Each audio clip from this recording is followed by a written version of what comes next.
Bon, bah, du coup, on va commencer. Alors, moi, en fait, au départ, j'avais prévu de faire une masterclass dans le cadre de la formation, hein, qui est destinée plutôt à mes élèves. Et je me suis dit que comment le sujet là, des conditions générales de vente, franchement, déjà, ça peut intéresser bien plus que mes élèves et bien plus que les assistants pour tous ceux qui vendent des choses, hein, que ce soit enfin, des services en l'occurrence.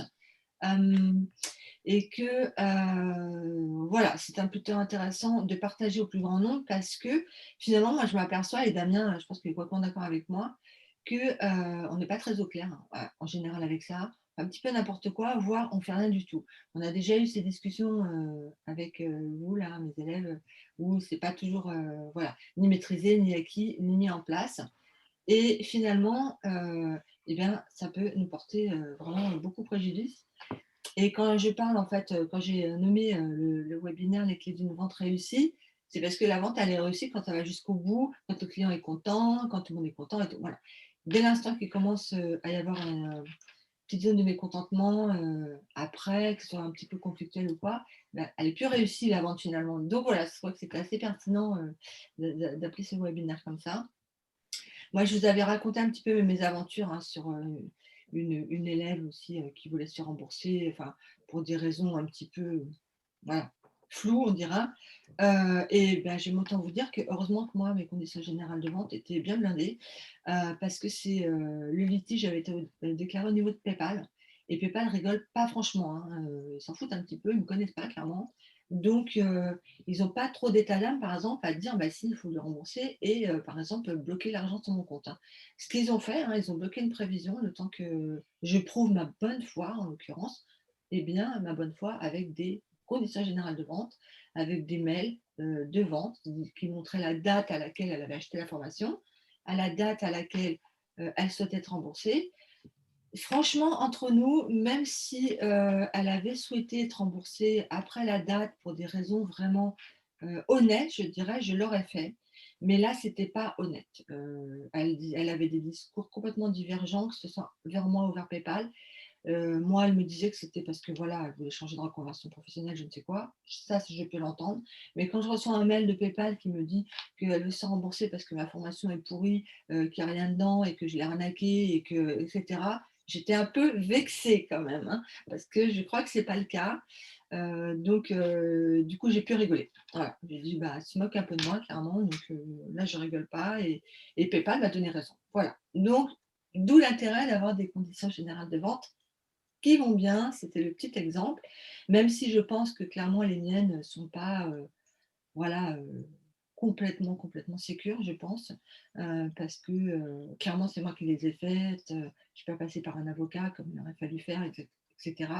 Mais voilà, je pense que les mentions y sont, au minima.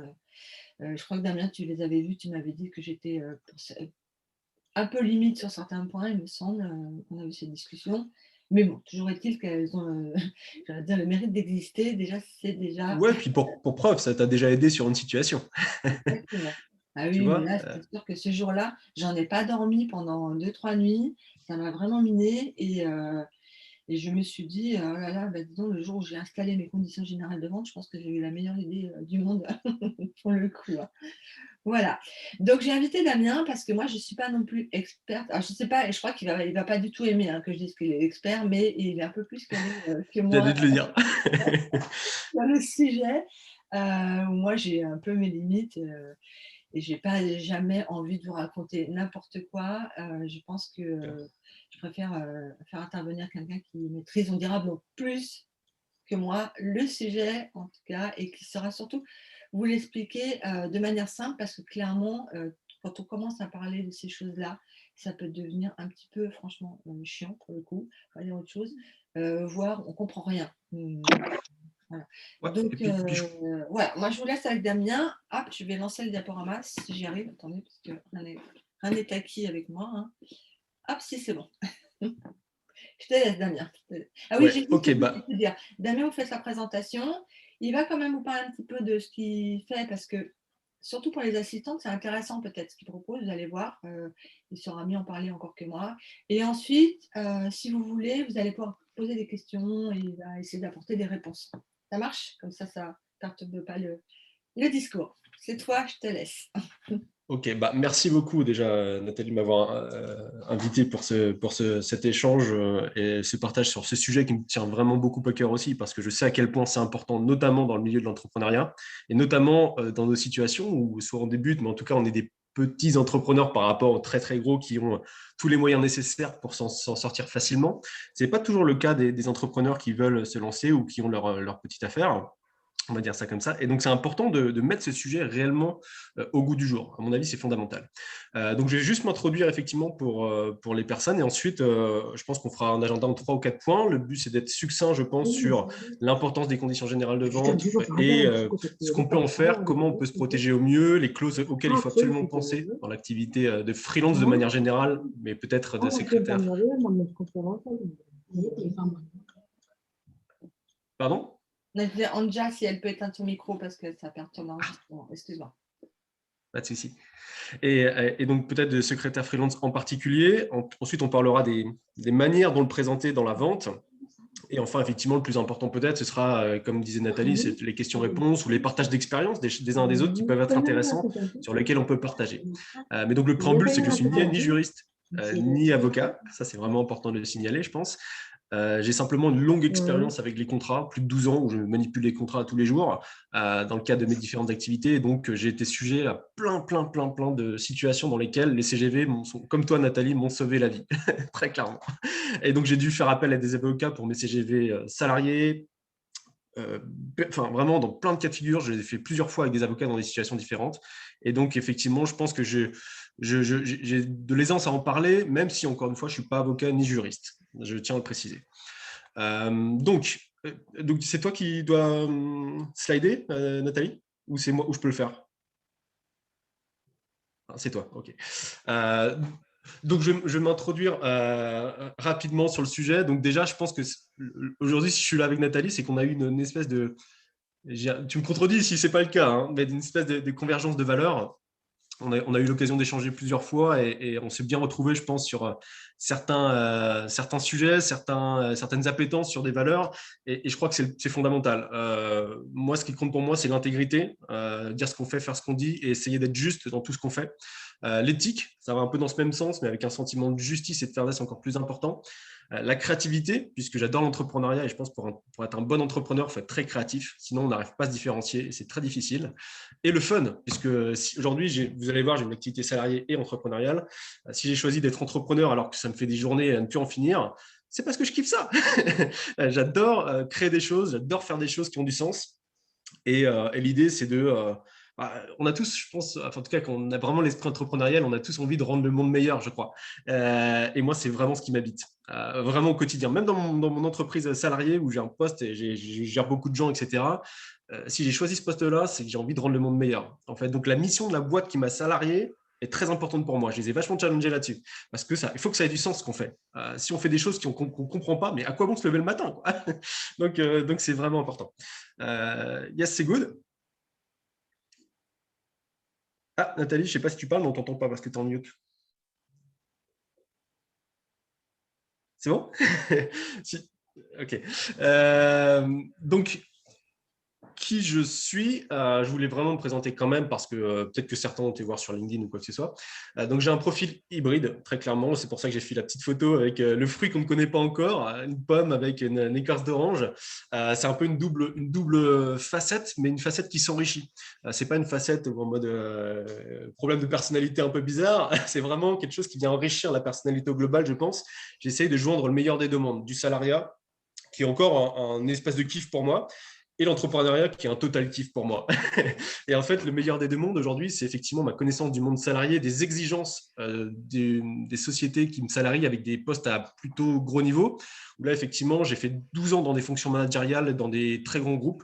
Je ne sais pas si certains d'entre vous connaîtront, mais bon, Mitsubishi qui est assez connu, qui est un conglomérat japonais énorme, Procter & Gamble qui est une boîte immense aux États-Unis, etc., etc. Donc j'ai travaillé dans ces fonctions-là et je travaille encore dans ces fonctions-là où je suis aujourd'hui responsable de pays chez Mitsubishi aujourd'hui. Et donc dans le cadre de ces activités-là aussi, et ça fait écho au sujet du jour, Donc, bien sûr, je manage des gens, mais aussi je crée des contrats, des business, des plans d'affaires avec des entités comme aujourd'hui, en l'occurrence Carrefour, Leclerc, des gros distributeurs. Et comment je fais ça? Bien sûr, j'ai des échanges de mails, on discute de business, on fait des gros deals, donc c'est des très gros deals pour le coup, mais on fait des gros deals. Mais un échange de mails, alors vous allez me dire oui, j'ai acté un deal avec 1 an, 2 ans de business sur tel produit, tel produit, tel produit. Mais pareil, il faut l'encadrer ce deal. Sinon, un mail, en fait, je peux me faire tuer avec un seul mail si je dis OK, d'accord pour ce produit pendant 12 mois ou 24 mois avec tel volume, mais que derrière, mon fournisseur, par exemple, qui est en Thaïlande ou à l'île Maurice, n'est pas capable de me produire pour des raisons, je sais pas, de tempête, climat tropical, etc., que finalement, je ne livre pas le produit. Et qu'est-ce que j'ai?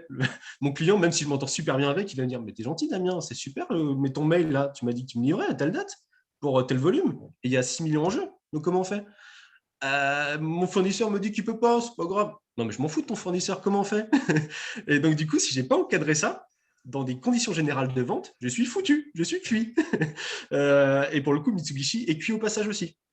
Et donc, c'est très, très important d'encadrer aussi tout mon business avec des conditions générales de vente dans mon activité qui aujourd'hui, qui n'a rien à voir avec le secrétariat freelance, par exemple, pour cette activité salariée-là. Mais c'est hyper important de le faire aussi. Après, dans mon côté entrepreneur, puisque je suis en parallèle entrepreneur, pour la petite histoire, donc je suis fondateur d'une SASU, donc une société pour le coup, où là, j'en parlerai plus tard à la fin, si Nathalie a encore un peu de temps pour ça, mais où j'ai créé un portail de visibilité pour les secrétaires freelance, parce que c'est un métier qui me tient énormément à cœur. Bon, c'est lié aussi à mon histoire familiale, mais ça me tient énormément à cœur. Et aujourd'hui, je ne regrette pas du tout d'être dedans depuis à peu près 2 ans maintenant, parce que j'ai des échanges enrichissants au quotidien incroyables, notamment sur ces sujets-là, mais pas que, sur tous les sujets liés à l'entrepreneuriat de manière générale, où je discute avec des secrétaires freelance qui m'exposent telle ou telle problématique et on essaye ensemble de trouver des solutions. Je n'ai pas toujours les solutions, mais au moins on crée la réflexion et la discussion, c'est génial. Donc ça, c'est un portail que j'ai créé vraiment exclusivement pour les secrétaires indépendantes pour vraiment mettre en exergue le côté entrepreneurial et la prise de conscience des responsabilités pour les secrétaires freelance. Donc c'est super. Enfin, je pense que je me tient beaucoup à cœur ce projet. Et je suis aussi cofondateur d'une SAS qui est aujourd'hui basée en Thaïlande, même si les gens travaillent en France. La SAS est basée en Thaïlande pour des raisons fiscales, mais on va la rapatrier en France, peu importe. Et ça, on fait du développement de logiciels, développement de sites internet, création de sites avec tout ce qui est référencement naturel, etc., où c'est un peu notre spécialité. Donc voici, j'essaye vraiment d'avoir une culture salariée entrepreneuriale, comprendre vraiment les complexités de chaque sujet et finalement réunir ça dans un espèce de panel global de compétences qui me permet d'avoir des interactions très très riches tous les jours. En tout cas, c'est ce que je kiffe faire. Voilà. Au moins, je crois que c'est un peu plus clair sur ce que je fais, j'espère en tout cas. Alors, ouais, on avait prévu avec Nathalie, je lui ai soumis cet agenda en 4 points. Donc, pourquoi déjà c'est important d'avoir des CGV, CGV, CGS, pour le cas de secrétaire freelance, on parle aussi de conditions générales de prestation de services.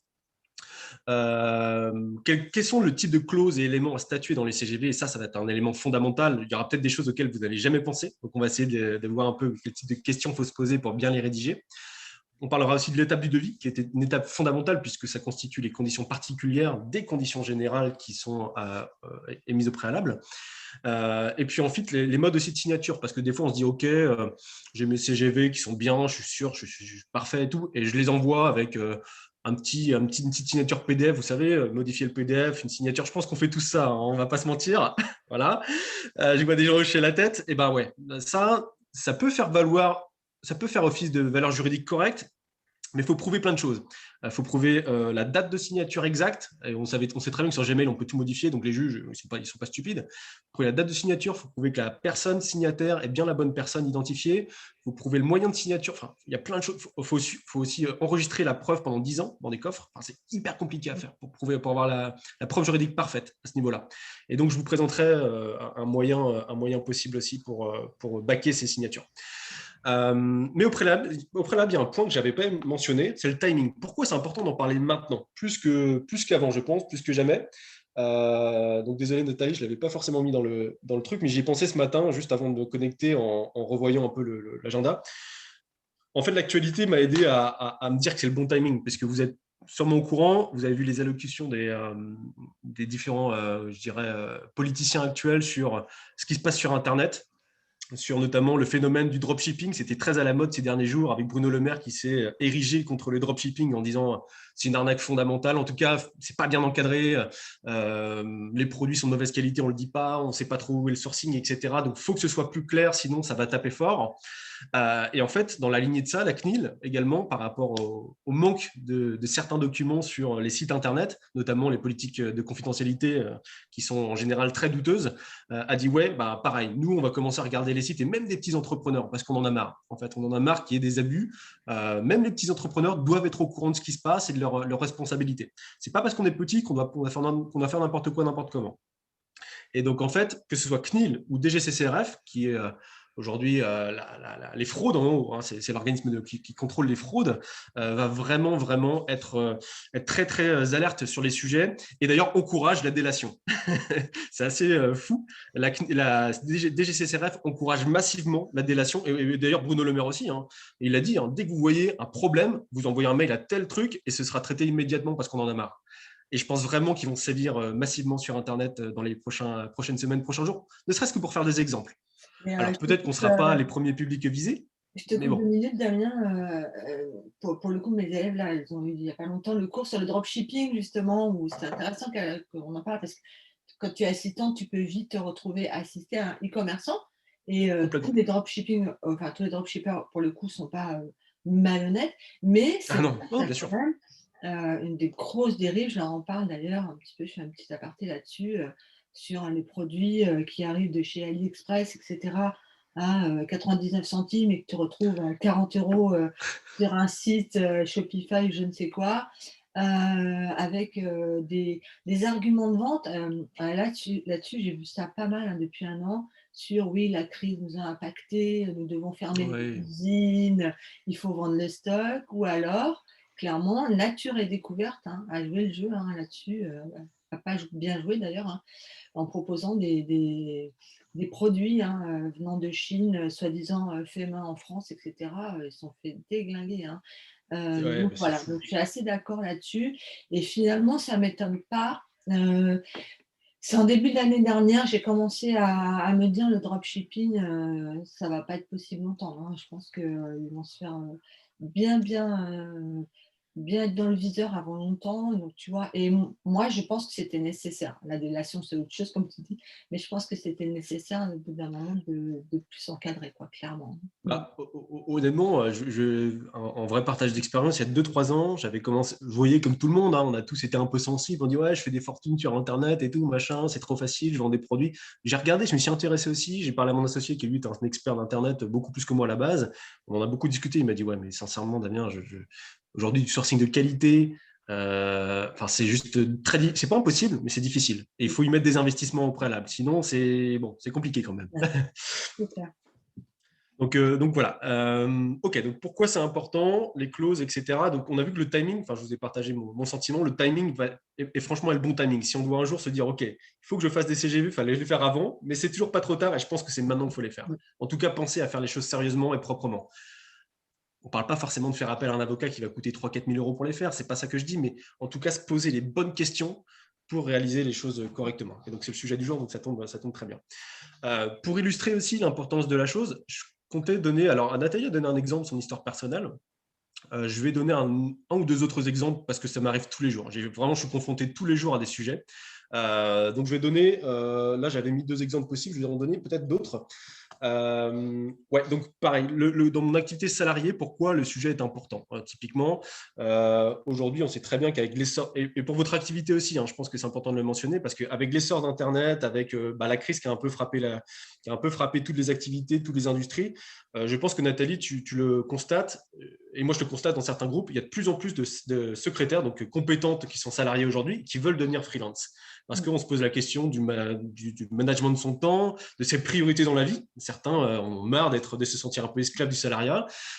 Et puis, on s'est rendu compte aussi qu'avec des technologies comme Zoom, comme d'autres outils, il n'est pas si difficile que ça de gérer son activité à distance et de pouvoir vendre ses prestations de service à distance. À partir du moment où on comprend le phénomène de la prestation de service et qu'on est déjà expert sur son activité de secrétaire, qu'on a en tout cas une expertise, et pourquoi pas en fait envisager le fait de se détacher du salariat et de faire les choses. Donc il va y avoir de plus en plus, c'est mon sentiment, de plus en plus de secrétaires qui vont vouloir devenir indépendantes sur le marché Et c'est très bien si c'est leur projet, après tout. Et si c'est des gens compétents qui veulent vendre leurs prestations, pourquoi pas? C'est plutôt un phénomène qui peut être intéressant.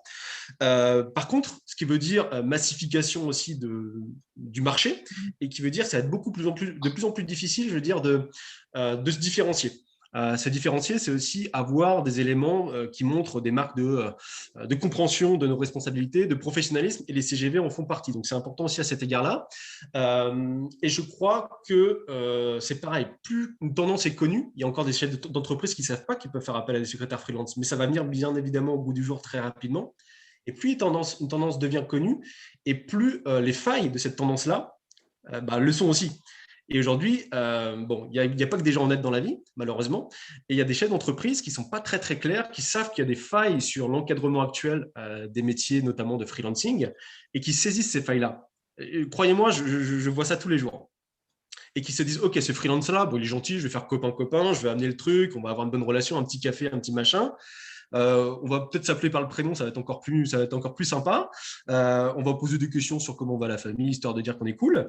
Et puis surtout, je vais lui proposer mon contrat de prestation, d'achat de prestation de service. Comme ça, on va bien l'enfumer comme il faut. Et derrière, je vais mettre toutes les clauses qui m'arrangent. Et comme ça, en fait, je récupère sa propriété intellectuelle. Je récupère, dès qu'il y a un tout petit retard, je le saigne, littéralement. Enfin, voilà, on peut faire ce qu'on veut. À partir du moment où on est maître de la plume, c'est comme ça qu'ils disent les avocats pour le coup, on dit ce qu'on veut, en fait. On met les conditions qui nous arrangent. Et en fait, je vois souvent dans les forums, tiens, on m'a proposé un contrat, est-ce que je signe? Ou alors, est-ce que c'est même mon contrat que je dois proposer? Je ne sais pas trop. Et je vous avoue que les réponses divergent totalement dans les forums. Je vois de tout. Alors, les deux, en fait, la réalité, c'est que les deux sont possibles. Bien évidemment, ça reste un contrat. Mais vous avez tout intérêt à proposer votre vision, évidemment, qui vous protège, vous, et faire office de contrat avec des CGV. Ça fera office de contrat si c'est bien fait. Donc, vous avez tout intérêt à réfléchir maintenant à ce sujet-là pour ne pas vous faire entuber, même par des gens qui paraissent honnêtes de façade et qui ne le sont pas du tout en réalité. Donc, il faut faire quand même très attention. Donc, sur mes deux expériences personnelles que je voulais partager, alors, pour faire très simple, mon activité salariée, je l'ai partagée, j'ai donné l'exemple du contrat que je signe sur des volumes, etc. Vous avez compris que même si c'est un problème qui paraît évident, qui est énorme, comme par exemple un problème de fournisseur à l'autre bout du monde qui me permet de ne pas livrer mon client comme c'était prévu, même si c'est une catastrophe naturelle, ils s'en foutent complètement. Parce qu'il faut prouver que c'est une catastrophe naturelle, il faut avoir des attestations d'organismes spécifiques, et c'est impossible. Concrètement, c'est impossible. Donc, globalement, si je ne m'étais pas baqué, j'aurais fait perdre peut-être plusieurs centaines de millions à la boîte depuis 3 ans maintenant. Et en fait, il y a eu des catastrophes naturelles sur tous mes marchés. J'opère pour la petite histoire, sur le thon, vous savez que c'est très compliqué, la pêche, etc. Sur les tomates, il y a eu des catastrophes de pluie en Italie l'année dernière. Sur les ananas, il y a une sécheresse immense en Thaïlande. J'ai pas eu de bol, j'ai eu une succession de malchance et qui fait que j'ai pas pu livrer quasiment tous mes clients. En tout cas, pas dans les bons timings et les bonnes quantités. J'ai fait le maximum, mais c'était très difficile. Et clairement, heureusement que j'avais ces CGV qui m'ont permis de m'en sortir par le haut et d'avoir quasiment zéro impact sur ma partie financière. Donc, c'est clair que ça m'a sauvé la vie. Autre exemple qui va être très, très parlant pour vous, pour le site dont je vous parlerai plus tard, qui est un site web relativement évolué d'un point de vue technique, même si ça ne paraît pas forcément en façade. Il y a un back-office qui est très, très évolué. J'ai dû faire appel à des prestations de services, forcément. Moi, je ne maîtrise pas le développement web comme un pro. Donc, j'ai dû faire appel à des développeurs qui maîtrisent certaines technologies, bien plus complexes que le WordPress ou des CMS. C'est vraiment du pur code. Et donc, je voulais mettre en place des options très spécifiques justement pour les secrétaires, pour les côtés CGV, comment faire signer ces CGV par mail et tout. Enfin, je voulais mettre en place des petits systèmes très sympas. Et ça, le mec m'a dit, ouais, pas de problème, moi je sais tout faire, pas de problème, on signe, on signe, on signe. Donc j'ai fait forcément un devis avec certaines conditions quand même particulières qui précisaient que j'étais propriétaire du code source. Enfin, voilà, j'ai pas mal de petites choses, des délais aussi très spécifiques, des pénalités par rapport aux délais. Lui, il a accepté parce qu'il m'a dit, ouais, c'est bon, j'accepte. Ok, je me dis, bon, je me suis baqué, j'accepte, très bien. Il devait me livrer, j'en ai parlé à Nathalie d'ailleurs en début de semaine, il devait me livrer, c'était quand? C'était jeudi matin. Jeudi matin, il devait me livrer la dernière version avec la dernière option que je lui avais demandé. Et là, il m'envoie un message à 3 heures du mat avec un écran pété. Il me dit, ouais, j'ai cassé mon écran, Damien, je ne peux pas te livrer. Ok. Ok, donc ça veut dire que tout ce que j'ai engagé, moi, en termes, j'avais peut-être fait de la publicité, j'avais peut-être fait un truc pour demander à ce qu'il soit présent le jeudi. Donc en fait, tout ça, ça veut dire que ça passe à l'as, quoi. Il me dit, ouais, mais j'ai mon écran cassé, je ne peux rien faire. Donc, typiquement, là, dans ce cas de figure, j'aurais pu lui facturer, j'avais fait un truc avec 10% par jour de retard sur le total prestation, j'aurais pu lui facturer 10% de la prestation. Je suis quelqu'un de très compréhensif, j'essaie d'être constructif, donc je n'ai pas fait. Sincèrement, je ne lui ai pas facturé, mais j'aurais pu. Très simplement, par rapport au contrat, il y avait une petite partie CGV, par rapport au contrat, j'aurais pu lui facturer tout, et croyez-moi qu'il aurait, à mon avis, trouvé une solution à son écran cassé assez vite. Donc, pour vous dire que ça peut arriver dans toutes les situations. Donc ça, c'était vraiment un petit partage d'expérience, et là, je vais accélérer parce que je ne faudrait pas que ça crame tout le timing. Voilà, hop, super. Donc, en fait, ce qui est important de savoir aussi dans les CGV et CGS, on parle de CGS aussi pour les secrétaires freelance, du coup, c'est qu'on parle en général, je sais que certains d'entre vous font probablement des prestations en particulier, mais moi, je traite surtout des prestations professionnelles, donc en B2B, business to business. Il faut savoir là, on parle de prestations entre professionnels et ce que les avocats appellent la loi des parties. La loi des parties, ça veut dire que ça vous donne véritablement une vraie responsabilité. Ce n'est pas comme le consommateur. Quand vous êtes consommateur, vous subissez finalement, une offre vous subissez ou vous acceptez en tout cas une offre d'une entreprise, mais vous n'avez pas à modifier l'offre, vous n'avez pas à négocier l'offre. Vous êtes consommateur. En B2B, vous pouvez tout négocier. Vous actez d'un contrat et vous êtes responsable de votre partie du contrat. Et si vous ne délivrez pas la partie, on peut vous demander des comptes.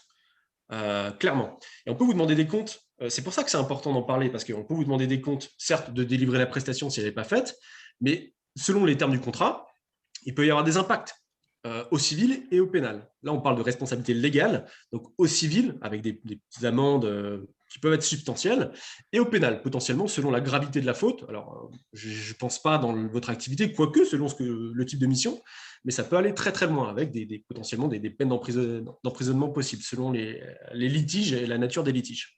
Donc, il est très très très important de penser à cela dans son activité B2B. Dès que vous traitez avec un professionnel, faites très attention. Vraiment. Donc, il faut faire un contrat, acter d'un contrat qui soit équitable. Pareil, si vous êtes dans vos clauses, dans vos CGV, on reviendra après sur les clauses, mais dans la manière dont vous écrivez votre contrat, si vous êtes trop favorable, si vous vous baquez trop, eh ben ça peut être considéré comme clause abusive. Et les clauses abusives, les juges détestent ça. Clairement, ils vont vous pénaliser direct. Et ça peut se retourner contre vous. Donc, il faut avoir une certaine équité. Un côté honnête en fait, fairness, un côté honnête dans la manière d'écrire les contrats. Donc ça, c'est hyper important.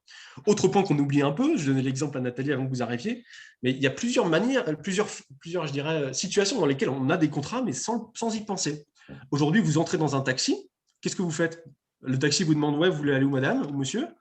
Vous allez dire, oui, bah, je vais là-bas, mais combien ça coûte? Il va vous dire, bon, ok, je vous emmène là-bas pour 15 €, et vous dites go. Et ça, c'est un contrat. Il n'y a pas d'écrit, mais c'est un contrat. Et à partir du moment où vous ne payez pas la personne, bah, le taximan, il est capable de vous foutre en justice pour que vous payiez. C'est normal. C'est un contrat. Il n'y a pas d'écrit forcément, mais c'est un contrat. Pareil, vous vous mariez avec quelqu'un, on parle de contrat de mariage. C'est un contrat. Donc, il y a des termes pour pouvoir quitter le mariage sans mettre toute sa vie à côté. Autre contrat de mariage très connu, celui de Donald Trump avec Melania. Bon, c'est un peu cynique, un peu sordide, mais lui, dans son contrat de mariage, il allait tellement loin qu'il a mis le nombre de coïts mensuels pour pouvoir rester, pour que Melania reste avec lui. Et si elle ne le fait pas, elle n'a pas le droit de quitter Donald Trump sans mettre une blinde de monnaie derrière. C'est cynique, c'est sordide, mais n'empêche que ça peut aller très très loin les contrats. Donc toute notre vie, quand on y repense, quand on prend un tout petit peu de recul, toute notre vie est encadrée par des contrats. Tout à l'heure, je vais faire mes courses au supermarché. Bah oui, je ne signe peut-être pas de CGV avant d'entrer dans le magasin, mais si je prends le produit sans payer, on va être capable de me le dire et de me foutre en justice pour ça. Donc, il y a des contrats, même sans le dire. Voilà. Donc, c'est hyper, hyper important. Et en fait, les CGV, quand je dis ça pourquoi? Je dis ça parce que, encore, les CGV vont permettre de dire, OK, je sais très bien qu'il y a un contrat, monsieur le client, mais je me permets de vous proposer un cadre qui va encadrer ce contrat, justement. Un cadre d'évolution qui va me permettre de dire, OK, quand est-ce que le contrat est considéré comme acté? Quand est-ce qu'on peut partir tous les deux du contrat sans se devoir d'argent? Quand est-ce qu'on se dit qu'on se doit de l'argent s'il y a un truc qui n'est pas effectué? Dans quelles conditions on se dit qu'un truc n'est pas effectué? Qu'est-ce qui est valable comme cause d'interruption de mission? Qu'est-ce qui se passe quand je suis très en retard? Qu'est-ce qui se passe quand vous êtes en retard à me payer? Tout ça, c'est des éléments qui vont devoir être mentionnés dans le cadre de la contractualisation. il faut être précis. C'est pas, je sais très bien que la tentation, c'est d'aller voir sur Internet et de faire 2-3 checks, mais en général, c'est pas très, très précis ce qu'on voit sur Internet. C'est pour ça que c'est pas payant pour le coup. Donc, il faut faire très, très attention à ce qu'on met dedans. Et autre point sur l'importance des CGV, c'est et ça, pour moi, c'était le point le plus important parce que les autres sont évidents. Enfin, ça me semble évident pour le reste. C'est qu'un contrat clair va clairement vous apporter une posture plus professionnelle. Je pense, parce que tu en penses, Nathalie, mais ça apporte une crédibilité qui est fondamentale. Et pour vous, ça vous apporte une confiance supplémentaire. Vous vous dites, OK, je connais mon cadre de maîtrise sur mon activité, je sais ce que je vais être capable de lui proposer. Et quand je vais faire ma vente de prestation, quand je vais projeter un peu le client dans la prestation, comment ça va se passer, etc., je vais aussi lui dire, voilà, moi, ma manière d'opérer, c'est ça. Je vais être payé avec un acompte de 30% aujourd'hui. Après, je vous ferai un premier livrable sous 15 jours, deuxième livrable sous 30 jours. Et ensuite, à réception, je vais être payé du reste avec le solde de facture. Et ça se passe comme ça. Et si vous ne payez pas, monsieur le client, je me permettrai de vous envoyer une demande avec tel pourcentage au taux légal ou alors avec un taux contractuel acté qui fera office finalement de dommages et intérêts pour comment dirais-je, les retards de facturation. C'est un exemple bateau, mais c'est exactement ce à quoi servent les CGV également. D'accord ? Donc, ça donne posture professionnelle et confiance. Et moi qui achète des prestations tous les jours quasiment, c'est la première chose que je regarde. Très clairement. Quand je vois qu'il y a des CGV qui ne sont pas là, donc j'oublie. Et quand je vois qu'il y a des choses pompeuses, ou qui ne sont pas claires, qui sont mal définies, ou ça sent que c'est pompé sur le net, ça veut dire que la personne ne maîtrise pas son sujet et ça ne m'intéresse pas. Donc, je veux des gens qui maîtrisent leur sujet, vraiment. C'est good ? Ouais. OK. Attends, je vais juste tirer ça parce que je ne vois pas tout. Hop. Je vais peut-être vite, je ne sais pas, sur certains trucs. Donc, en fait, moi, quand j'ai voulu faire cet exercice de créer une plateforme pour les secrétaires freelance, bien évidemment, je voulais faire les choses aussi avec honnêteté, compréhension de comment fonctionnaient les secrétaires, et pas faire n'importe quoi, n'importe comment, comme j'ai dit. Donc, pendant 1 an et demi quasiment, j'ai pas quotidiennement, on va dire, de manière hebdomadaire, eu des échanges avec beaucoup de secrétaires pour savoir comment ils fonctionnaient, quels étaient leurs problèmes, comment ils contractualisaient aussi, etc., etc. Quel type de difficultés elles avaient post-prestation, potentiellement. Et en fait, je me suis rendu compte que cette étape du contrat était incomprise, difficile, painful, douloureuse pour beaucoup de secrétaires, qu'ils soient hommes ou femmes, parce qu'il n'y a pas que des femmes, mais qui était douloureuse, vraiment. Et je me suis dit, OK, je vais interroger un avocat, des professionnels qui vont me permettre de dire, OK, comment doit contractualiser la secrétaire, sachant qu'il peut avoir, par exemple, jusqu'à certains ou certaines d'entre vous ont peut-être 5, 6, 7, 8 clients régulièrement, des nouveaux clients chaque semaine, ça souhaitait en tout cas. Donc, ça peut être beaucoup de prestations qui sont signées dans un petit laps de temps. Et des fois, c'est difficile de, à chaque fois, refaire un contrat. Potentiellement, il y a 15 pages de contrat, donc refaire un contrat à chaque fois, c'est juste pas faisable, quoi. En termes de timing, en termes de... C'est pas du tout scalable, comme on dit. On ne peut pas faire d'économie d'échelle avec un contrat adapté à chaque fois, hyper refait à chaque client, c'est juste impossible. Donc, les avocats me disent, non, tu n'as pas compris. Quand tu es un freelance, que tu fais beaucoup de prestations, tu signes des prestations de service, il y a une manière de faire qui est très simple et que même nous, ils disent, même nous, on fait en tant qu'avocat, c'est qu'effectivement, on a des conditions générales de prestation de service potentiellement et on fait un devis qui est nos honoraires de facturation, et on fait un devis. Et en fait, l'idée, c'est de présenter ces 2 documents à faire signer au même moment, sinon ça n'a pas de sens. Donc, on fait signer au même moment, mais il faut qu'ils soient signés et comprises, bien évidemment. C'est bien de signer un document, mais si on ne comprend pas le contenu, ça n'a pas de sens. Donc, il faut qu'elles soient comprises et signées. Et à ce moment-là, vous encadrez la relation. Ça fait office de contrat. Il n'y a pas besoin de CGV, plus devis, plus contrat. Ça n'a aucun sens. Donc, en fait, les CGV, CGS vont être un cadre général de votre prestation, où là, vous encadrez sur les modes de paiement souhaités, sur ce qui se passe dans le cadre, on va voir les clauses juste après, dans le cadre d'un payé, etc. Et ensuite, dans les conditions particulières, donc dans le devis, qui va faire office de conditions particulières, là, vous êtes très précise sur ce que vous allez faire. Cette mission-là, dans tel délai, avec tel moyen, tel truc. Là, vraiment, vous détaillez un maximum. En général, on se dit, oh, le devis, je vais mettre qu'une ligne. Non, non, vous pouvez mettre 40 lignes si vous voulez dans le devis. Ce n'est pas un problème. Ça doit être les conditions particulières de votre prestation qui est actée, véritablement. Parce que le devis va servir aussi devant un juge s'il y a un litige. Donc, c'est très important d'en faire quelque chose de ce devis-là et pas juste mettre un prix avec une ligne un peu obscure. Je dirais, sauf si ça vous arrange. Par exemple, je parle des délais. Les délais, quelquefois, la tendance quand on est prestataire, s'engager sur des délais, on sait très bien que ça peut nous porter préjudice. Donc peut-être que vous pouvez vous permettre d'être un peu plus flou sur la notion de délai. En tout cas, pas mettre de ce qu'on appelle des tranches de livrables. Mais en tout cas, vous pouvez mettre, voilà, globalement, sera délivré à partir de telle date. Voilà, on est plutôt bien. Mais c'est à vous après de voir en fonction de votre expertise, de votre confiance en votre prestation, etc. etc. Mais en tout cas, donc, les CGV encadrent la chose. Donc, les 2 éléments doivent être retournés signés avant chaque début de prestation. Ça, pareil, on me dit à quel moment je le signe. Vous ne commencez rien si vous n'avez pas les 2 éléments signés, CGV, CGS et devis. C'est hyper, hyper important. Donc, il faut être le plus précis possible dans les 2 documents et notamment dans le devis pour la partie particulière. Mais pareil, dans les CGV, après, il faut être précis sur les conditions, en tout cas les éléments que vous voulez mentionner dedans. Et comme j'ai dit, les conditions générales de prestation claires et signées seront un socle solide, effectivement, s'il y a un litige. Il faut vraiment penser et vous projeter toujours dans les différents scénarios. S'il y a un problème, qu'est-ce que j'ai? Là, Nathalie est un bel exemple avec PayPal. J'ai pu proposer ce document pour me protéger, pour dire que j'avais été honnête, pour dire que j'avais fait signer ça ou il avait vu mes CGV. Et donc, je peux dire que la personne avait compris le cadre dans lequel il évoluait. Voilà, très clairement. Après, je ne sais pas, pour toi, Nathalie, peut-être que tu avais juste tes CGV et que sur ton site, et globalement, tu as considéré que ça suffisait, mais normalement, il faut bien les faire signer. Hein. D'une manière ou d'une autre, il faut que ce soit signé. Oui, tu sais, j'ai comment ça s'appelle, comme quoi tu as pris bien connaissance des conditions. Ah, tu avais la petite, comment dire, Ouais. le tick-in, là. Ouais, ok. Alors, et Ok. depuis, clairement, j'envoie au moins automatiquement le contrat de formation, tu vois, Ouais. voilà, aussi contractuel, Ouais. qui précise Ouais. les choses. Mm. Pour le Que je coup, fais signer pour le coup, hein, que je fais signer, que si tu as un j'envoie. système, je pense que tu as un système de facturation automatique. Mm. L'idéal, c'est d'envoyer en même temps ta première facturation, les CGV en date de la signature. C'est vraiment important. C'est mieux. C'est pas, voilà, ce sera toujours mieux. Mm. OK, donc ça, c'est good. Je tourne, enfin, je tourne, Ouais. j'avance. Ouais. Donc, OK, on doit aborder effectivement dans des CGS bien construites, on doit aborder les points essentiels et des questions qui se posent, qui peuvent se poser finalement. Et d'ailleurs, moi, j'ai pensé à pas mal de situations, mais vous en aurez peut-être d'autres. Hein. J'ai fait la réflexion avec des avocats pour vraiment essayer de penser à tout. Mais voilà, c'est vous aussi qui êtes au quotidien depuis plusieurs années pour certains et certaines. Donc, c'est important d'avoir de l'échange là-dessus. Donc, préciser, OK, ça c'est clair. On prévoit les cas d'évolution de prestations. En fait, là, on va commencer à aborder les clauses possibles à anticiper, à prévoir dans les CGV.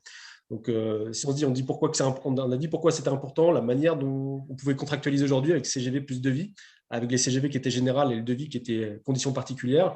Et maintenant, dans les CGV/CGS, qu'est-ce qu'on peut mettre dedans? Quelles clauses on peut aborder? Comment on peut finalement prévoir les choses pour être le plus complet possible dans les CGS pour donner un cadre général qui va vous rassurer vous et rassurer votre client s'il comprend ce que c'est.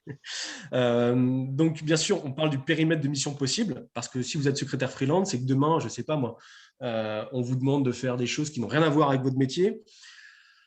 Je pense qu'il faut être honnête de votre côté, vous. Il faut d'ores et déjà mentionner le périmètre global possible d'activité dans vos CGV. En tout cas, moi, c'est ce que je conseille. Il faut prévoir le cas d'évolution des prestations. Donc, qu'est-ce qui se passe après signature du devis? Il faut prévoir aussi le cas, je pense que ça vous impacte un maximum. Il faut prévoir le cas où le client vous demande quelque chose en plus après avoir signé le devis. Ça arrive tout le temps. Hein. Ouais, en fait, j'ai oublié, j'ai encore un truc à vous demander et tout. Bah ouais, soit je suis gentil, je le fais sans rien dire, soit on parle on se ramène aux conditions générales qui ont été signées. Ok, on a vu ça, monsieur le client. Si vous aviez un truc additionnel après la signature, soit vous payez le plus avec vous payez le surplus avec une cotation, un devis qui peut être fait par mail. Et à ce moment-là, vous mentionnez aussi dans les conditions générales de vente que le mail pour une situation de demande supplémentaire peut faire office de validation. Tout ça, ça doit être wordé correctement. Hein. Et à ce moment-là, tout le monde est clair. Puisqu'on reste dans le cadre des CGV, on a anticipé ce cas-là possible, le client est au courant, vous faites un devis, il dit OK, go par mail, et tout le monde est content, vous allez être payé. Donc ça, c'est clair. Prévoir les demandes de modification de la commande, ça c'est possible. En cours de route, il peut demander, sans parler de choses supplémentaires, il peut parler de changements liés par exemple au timing ou, j'en sais rien moi, au livrable de manière générale. Donc ça, il faut prévoir aussi les possibilités de demande de modification, comment on réagit dans ces cas de figure, comment on trouve un nouvel accord quand on me demande de modifier ma commande. prévoir les cas de résolution de la commande. Donc, le client termine la commande par le client ou par vous, si vous voulez terminer la commande pour des raisons X et Y. Hein. Ça peut être des bonnes ou des mauvaises raisons. Mais comment je décide de terminer ma prestation? Si je trouve, je ne sais pas, moi, je dis n'importe quoi, mon client, je ne le sens pas, je le trouve très, très malaisant, je ne suis pas bien dans ma relation avec lui, je veux terminer la prestation. Dans quelles conditions j'ai le droit de terminer la prestation sans lui devoir d'argent, globalement? Ça, c'est une condition anticipée aussi. Je ne suis pas sûr que qu'on ait tous pensé à ce genre de choses hein, dans nos CGV, mais c'est hyper important. Ouais, tu peux passer. Mais je reviens juste là pour Ouais. l'évolution des prestations, les modifications. Alors moi, j'ai vu énormément ça dans la rédac web, où tu vois le système d'aller-retour, où tu proposes un article au client. Forcément, Ouais, complètement. tu te doutes qu'il y aura des retouches, il va demander. Complètement. Ça, c'est vraiment à contractualiser de fou, parce que sinon, Ah, complètement. tu peux te trouver avec 50 allers-retours, tu bosses des heures Bah, carrées. mais Donc, complètement. ouais. Tu as raison. Moi, j'ai acheté une prestation, c'était avant-hier, sur de la vidéo. La personne, c'était CCGV, hein, m'a vendu ça avec aller-retour illimité. Et elle est fada. J'ai accepté, hein, bien sûr, mais Bah elle est oui. fada. Ah, bah, ouais, ouais. Je Moi, veux je dire, crois bon, que j'étais cool, j'ai accepté la première livraison. Mais proposer 2 allers-retours maximum, ce qui est largement suffisant en rédac web dès l'instant que le brief est clair, hein, parce que si le brief n'est pas clair, c'est sûr que personne ne va rien comprendre.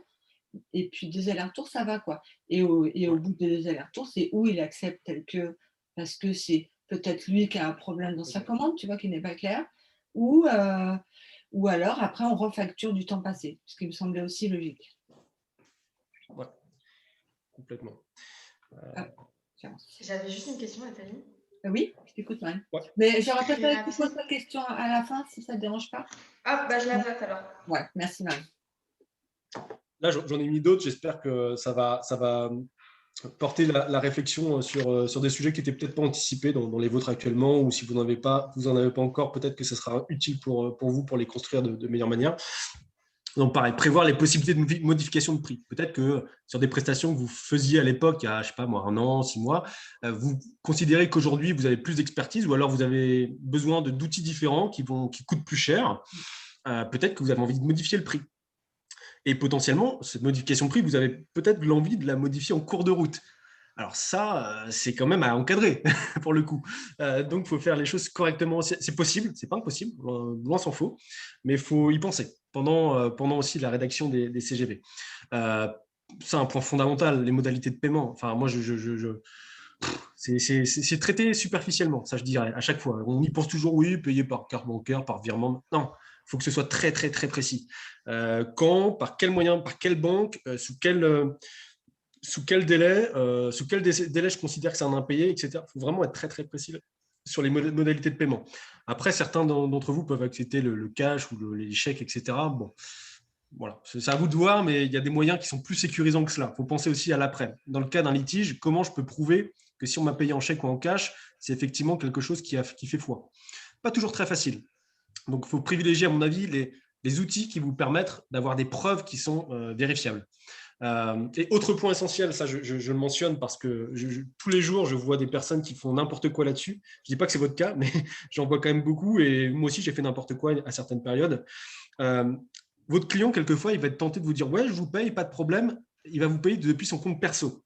D'accord? Alors que c'est un client pro. Ça veut dire que globalement, si vous voulez faire une action en justice, vous allez être bien embêté. C'est beaucoup plus simple de faire valoir ses droits en justice quand c'est en B2B, de société à société, que si en fait il y a un espèce de trouble sur la personne, c'est un contrat pro, mais il m'a pu payer depuis son compte perso, ça peut être très très compliqué. Il faut qu'il y ait une cohérence entre les différents types de choses. Là, j'étais dans un litige il y a peu de temps. Effectivement, heureusement que j'ai pensé à faire le contrat avec… la personne m'avait proposé son contrat avec son nom perso, alors que c'est un contrat de société à société. Mais lui, il n'avait peut-être pas l'habitude, ou l'a fait volontairement, je ne sais pas encore. Il avait mis son nom perso. Et je lui ai dit, non, tu changes ça, je veux ton nom de société, moi. Tu mets ton nom et ta dénomination légale, sociale, et pas ton nom commercial de société. Donc, je suis allé chercher sur société.com, parce que même le deuxième coup, il m'a fait son nom commercial. Donc, je suis allé sur société.com, j'ai vu sa dénomination commerciale, et là, je lui ai dit, tu mets ça, tu mets exactement ça avec ton sirette. Et là, on va s'entendre. Mais les gens sont quand même fous, quoi. Voilà, tout est bon pour mettre du flou artistique dans la relation et pouvoir poser des problèmes si on veut avoir des recours juridiques. Donc, autre point, bien évidemment, il faut anticiper les défauts de paiement. Ça, je ne sais pas si malheureusement vous en avez eu. Moi, ça m'est arrivé plein de fois. Les gens qui ne payent pas ou qui ont des retards de paiement, il faut vraiment anticiper ça. Qu'est-ce qui se passe dans un cas de défaut de paiement? Il y a différentes possibilités. Vous pouvez mettre un taux d'intérêt légal ou un taux contractuel. Moi, je choisis toujours le taux contractuel. Le taux d'intérêt légal est trop faible. Donc, on peut avoir la liberté de dire, OK, si tu ne payes pas à temps, je ferai une procédure avec X% par semaine de retard, plus l'indemnité forfaitaire de 40 €. Ça, elle est obligatoire à mentionner sur la facturation. Mais pour le coup, c'est très, très important d'encadrer ce type de situation. Bien évidemment, statut sur la durée du contrat. Ça, c'est super important, bordel. Super important. Vous faites une prestation. On est tous des prestataires de services. Vous faites une prestation. Qu'est-ce que c'est votre prestation? Est-ce que c'est un one-shot? Il faut le dire dans la CGV. Est-ce que ce type d'activité représente un one-shot? Est-ce qu'il y a des types d'abonnements? Est-ce que c'est une tacite reconduction? Et dans ce cas-là, comment se passe la tacite reconduction? Est-ce qu'il y a un tacite repaiement? Tout ça, il faut vraiment, vraiment en parler de manière très, très explicite. Parce qu'autrement, très clairement, le client peut vous dire non, mais il y avait reconduction. Donc, la prestation a été reconduite, mais il n'y avait pas reconduction de paiement. Moi, c'est marqué nulle part. Ça paraît con de dire ça, mais j'ai eu ce cas-là. Sur une prestation que je faisais sur du référencement naturel, j'ai fait 4 ans avec le même client. Et il y a 2 ans, il ne m'a pas payé. J'ai accepté un moment, j'ai dit OK, je te fais un délai de paiement, etc. Et au final, il a réussi à dire non, mais finalement, moi, je n'ai jamais acté de repaiement. Je veux dire, il travaillait gratuitement, il avait accepté. Mais d'où je travaille gratuitement? Et donc, il faut vraiment encadrer les choses, quoi. Donc, sur la reconduction de l'activité. Se protéger sur les délais d'exécution d'une prestation. Ça, on en a parlé un petit peu. Je sais peut-être que d'entre vous certaines ont été soumises à des problématiques qui ont engendré du temps sur la délivrance, la délivrée d'une prestation. La livraison d'une prestation, là, il faut se protéger un maximum. On n'est pas des machines de guerre, on n'est pas toujours automatique au cordeau comme des horloges suisses. Donc, je crois qu'il faut vraiment, vraiment… ça, s'il y a un entrepreneur ou une entreprise en face de vous qui connaît un peu le truc, elle va vouloir se baquer là-dessus à fond. Elle va vous dire, voilà, dès que vous êtes en retard, vous payez. J'en ai rien à faire. Donc là, c'est à vous d'inverser la tendance et de dire, voilà, le retard est possible, c'est une erreur humaine. Je vais faire le maximum pour délivrer dans les temps, mais si je ne délivre pas exactement dans les temps, monsieur le client, je ne vous dois pas grand-chose. Il y a des manières de le worder correctement. Vous devez vous protéger par rapport au délai. C'est hyper important. Ça, c'est pareil, je ne suis pas sûr que vous l'ayez toutes ou tous. Se protéger sur la conformité d'exécution d'une prestation. Dans le devis, on met par exemple, voilà, moi j'ai prévu de faire pour vous, monsieur le client, de faire tant d'appels à telle personne dans tel délai. D'accord, mais la personne peut dire non, mais ok, tu as fait tant d'appels, mais tu n'as pas récupéré de clients. Moi, je voulais le même nombre de clients, de contrats signés versus le nombre d'appels faits. Et là, si vous n'avez pas encadré la chose, bon, c'est un peu compliqué. C'est pareil. Comment justifier s'il n'y a pas d'écrit de ce qui a été acté? Donc, il faut prévoir ça. Comment se protéger sur la conformité d'exécution? Si vous faites, par exemple, des prestations de graphisme, peut-être sur Canva, etc., vous faites quelques petites prestations de graphisme, si la personne, vous avez acté, je ne sais pas, une mission de n'importe quoi, de community management sur trois publications par mois, et que finalement, la personne vous dit non, mais vos publications, elles ne sont pas exactement dans la thématique que j'aimerais, elles ne sont pas terribles, j'aime pas trop. Ouais, simplement, si vous avez juste acté ça dans vos CGV avec la conformité d'exécution prévoit juste ce qui est prévu exactement expressément dans le devis et rien de plus par rapport à l'interprétation du client, et là, vous êtes baqué. Vous êtes baqué. Donc, il faut prévoir aussi ce genre de choses.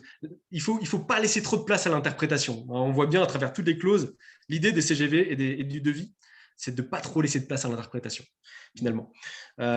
Voilà, on en a parlé tout à l'heure. Comment éviter 1000 allers-retours sur une prestation? Donc là, Nathalie en a parlé un petit peu, c'est exactement ça. Il va falloir être capable de worder le fait de dire, OK, vous avez le droit de ne pas être tout à fait satisfait par rapport à la première livraison de monsieur le client selon le type de prestation. Et là encore, il faut être précis sur les types de prestations que ça concerne, ce droit de révision. Mais par contre, il y aura 2 révisions maximum. Au-delà de 2 révisions, vous serez soumis à une obligation de repayer une recotation supplémentaire avec accord par mail référent à l'article qui va au-dessus pour pouvoir effectuer le dernier retour, si besoin. Donc ça doit être wordé très, très précisément. Là, autre point, alors ça, pour moi, ça me tient tellement à cœur ce truc. Vous travaillez, vous avez une valeur dans votre travail. Tout ce que vous faites, c'est une production de valeur pour l'entreprise. ce que va vous demander un client, normalement, s'il n'est pas trop con, il va vous demander de céder tous les droits de création de vos documents, de vos graphiques, de vos textes, etc. Vous, en tant qu'entrepreneur maintenant qui veut faire les choses un peu plus de manière équilibrée, vous pouvez mettre dans vos CGV et le worder correctement que toute prestation intellectuelle que vous créez reste votre propriété. De telle sorte à ce que si demain vous avez un problème, vous pouvez dire ok, très bien, dans ce cas-là, je récupère tous mes documents et tu n'as pas le droit de les utiliser, sauf à me payer une licence dessus. Et là, ça ne va pas de le même prix. Et donc là, vous avez un poids qui est totalement différent dans la négociation. Et ça, en général, ils ne lisent pas, on ne va pas se mentir, ils ne lisent pas trop ces clauses-là, les mecs qui sont pressés. Voilà, donc protégez-vous aussi. L'idée, ce n'est pas de l'activer, cette clause-là, parce que si vous avez fait vos prestations, tout se passe bien, le client paye, il n'y a pas de problème, il utilise les documents. Mais si un jour, il ne veut pas payer, ou si ça se passe mal, hop, tu n'avais pas vu dans la prestation, dans les CGV que j'ai mis, c'est moi qui ai créé ce document, je suis propriétaire du document, et donc si j'ai plus envie que tu l'utilises, que tu le diffuses sur Internet, tu l'utilises dans ta société, je le récupère le document, donc je ne veux pas que tu l'utilises, donc c'est fini. Et là, vous avez un pouvoir de négociation qui commence à entrer en jeu. Donc c'est super important de worder ça correctement sur la cession des droits d'auteur. Alors ça, c'est un point aussi fondamental et je pense qu'on ne le fait pas, en général, ce n'est pas fait correctement. Parce que c'est dur à worder, les éléments liés à la confidentialité des données. Alors, bien sûr, vous avez votre politique de confidentialité normalement sur votre site ou sur vos moyens de communication. Simplement, vous savez qu'aujourd'hui, il y a ce qu'on appelle le RGPD. Donc, peut-être que Nathalie a déjà fait un point dessus, je ne sais pas. Mais le RGPD, c'est un traité européen de 99 textes qui, en gros, décrit chaque élément, même quand on sous-traite ou quand on est un prestataire de service et qu'on agit au titre d'un client, comment on doit manipuler la donnée pour éviter les fuites, pour éviter la fuite de données personnelles, ce qu'on appelle les breaches.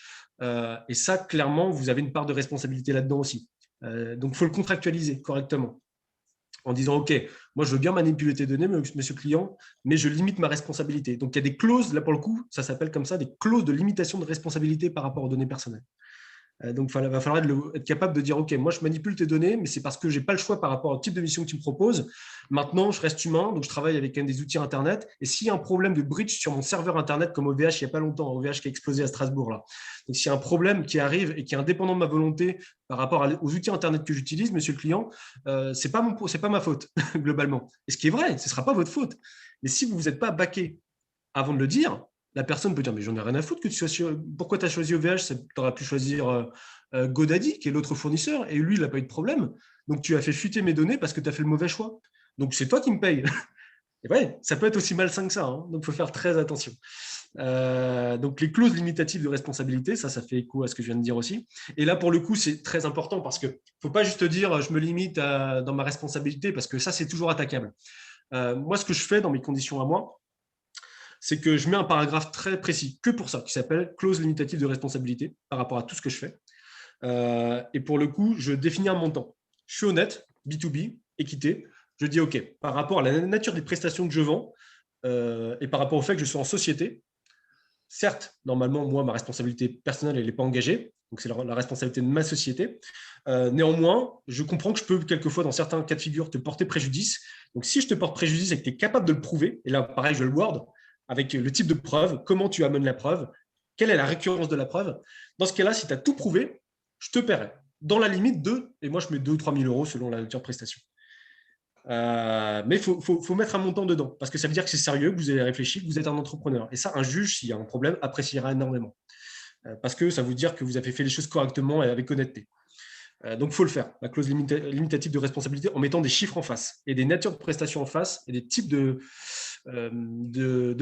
preuves, comment dirais-je, de révélation de la preuve en face. Parce que donner un document, ça veut rien dire. C'est pour ça que vous voyez, quand vous achetez peut-être que Nathalie l'a fait, quand vous achetez des formations, etc., quelquefois, il y a des garanties. Garantie satisfait ou remboursée, vous savez, 30 jours, etc. Ça, c'est ce qu'on appelle une garantie commerciale. Ce n'est pas le droit de rétractation de 14 jours qui est classique. Dans les garanties commerciales, en fait, souvent, on vous dit, OK, garantie satisfait ou remboursée, pas de problème, payé. La réalité, c'est que derrière, s'ils ont bien fait leur travail, les mecs, ils ont mis un paragraphe, garantie commerciale 30 jours, avec 40 000 choses à prouver. le fait d'avoir fait toute la prestation, toute la formation en une journée alors qu'il faut 40 jours pour l'avoir, le fait d'avoir créé tous les exercices, le fait d'avoir appliqué tous les exercices dans la vraie vie avec des preuves filmées en vidéo de l'exercice Enfin, vraiment, c'est un délire, quoi. Là, pour le coup, c'est une clause abusive. Mais ça peut être un délire. Et donc, il faut être capable de tout prouver. Donc, à vous aussi de mettre quelque chose d'équitable, d'honnête, en disant, voilà, la preuve sera sous telle ou telle condition. Ça, c'est important aussi. Tout est important, j'ai l'impression. Appréhender la possibilité de sous-traiter. Je suis sûr qu'il y en a d'entre vous qui, quelquefois, n'ont pas le temps de tout faire ou alors qui n'ont pas l'expertise sur un sujet particulier et choisissent de sous-traiter à une collègue, à une autre secrétaire freelance, qui paraît possible, il n'y a pas de souci. Simplement, il faut le faire, honnêtement.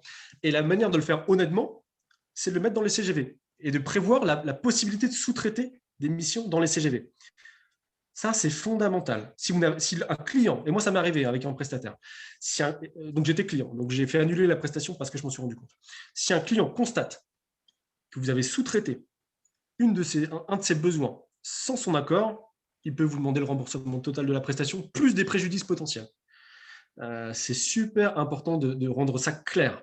Et ça peut être 3 phrases. Mais de dire, voilà, dans certains cas de figure, le client, le prestataire se réserve le droit de faire appel à un prestataire externe. Dans ces cas de figure, le client donne son accord express pour pouvoir livrer la prestation avec tel ou tel élément. Mais c'est important de prévoir ça et de le worder correctement. Autre point, j'ai vu aussi dans les forums quelquefois, et ça, on est tous soumis à ça, la gestion des frais professionnels. On a tous, quelquefois, je ne sais pas, on a une mission sur site, qui paye le lunch? Je ne sais pas, si ce n'est pas encadré, c'est libre à l'interprétation. Hein. Les frais d'essence, qui les paye? Je ne sais pas. Moi, personnellement, je les fais payer quelques fois. Ça dépend des trucs. Voilà, qui paye? Vous avez, je ne sais pas moi, besoin d'accès à une licence logicielle qui est à 15 € par mois pour telle ou telle prestation. On vous demande de faire un envoi de mailing. Vous avez besoin de Mailchimp, ça coûte 14 $ par mois. Qui paye? Ce n'est pas forcément vous. Même ça ne doit pas être vous d'ailleurs, pour le coup. Donc ça, il faut le prévoir dans les CGV. Et vraiment dire sous quelles conditions, quel type de besoin doit être remboursé par le client et quelles sont les conditions de remboursement ou de paiement de ces éléments. Est-ce que c'est sur facture? Est-ce qu'il n'y a pas besoin de facture? C'est possible aussi si c'est wordé, si c'est mis dans les conditions générales de vente. Est-ce qu'il n'y a pas besoin de facture? Est-ce que c'est à la confiance? Est-ce que c'est par mail? Ça, c'est à vous de décider en fonction de votre fonctionnement et en fonction du type de collaboration que vous voulez de relation, pardon, c'est pas collaboration, c'est pas le bon mot, du type de relation de prestataire à client que vous voulez avoir avec vos clients. Donc voilà, je ne sais pas si j'en ai deux. Vas-y, tu peux peut-être aller à l'autre. Je ne sais pas si j'en ai. Il y en a déjà beaucoup là. Hein. Ouais, non.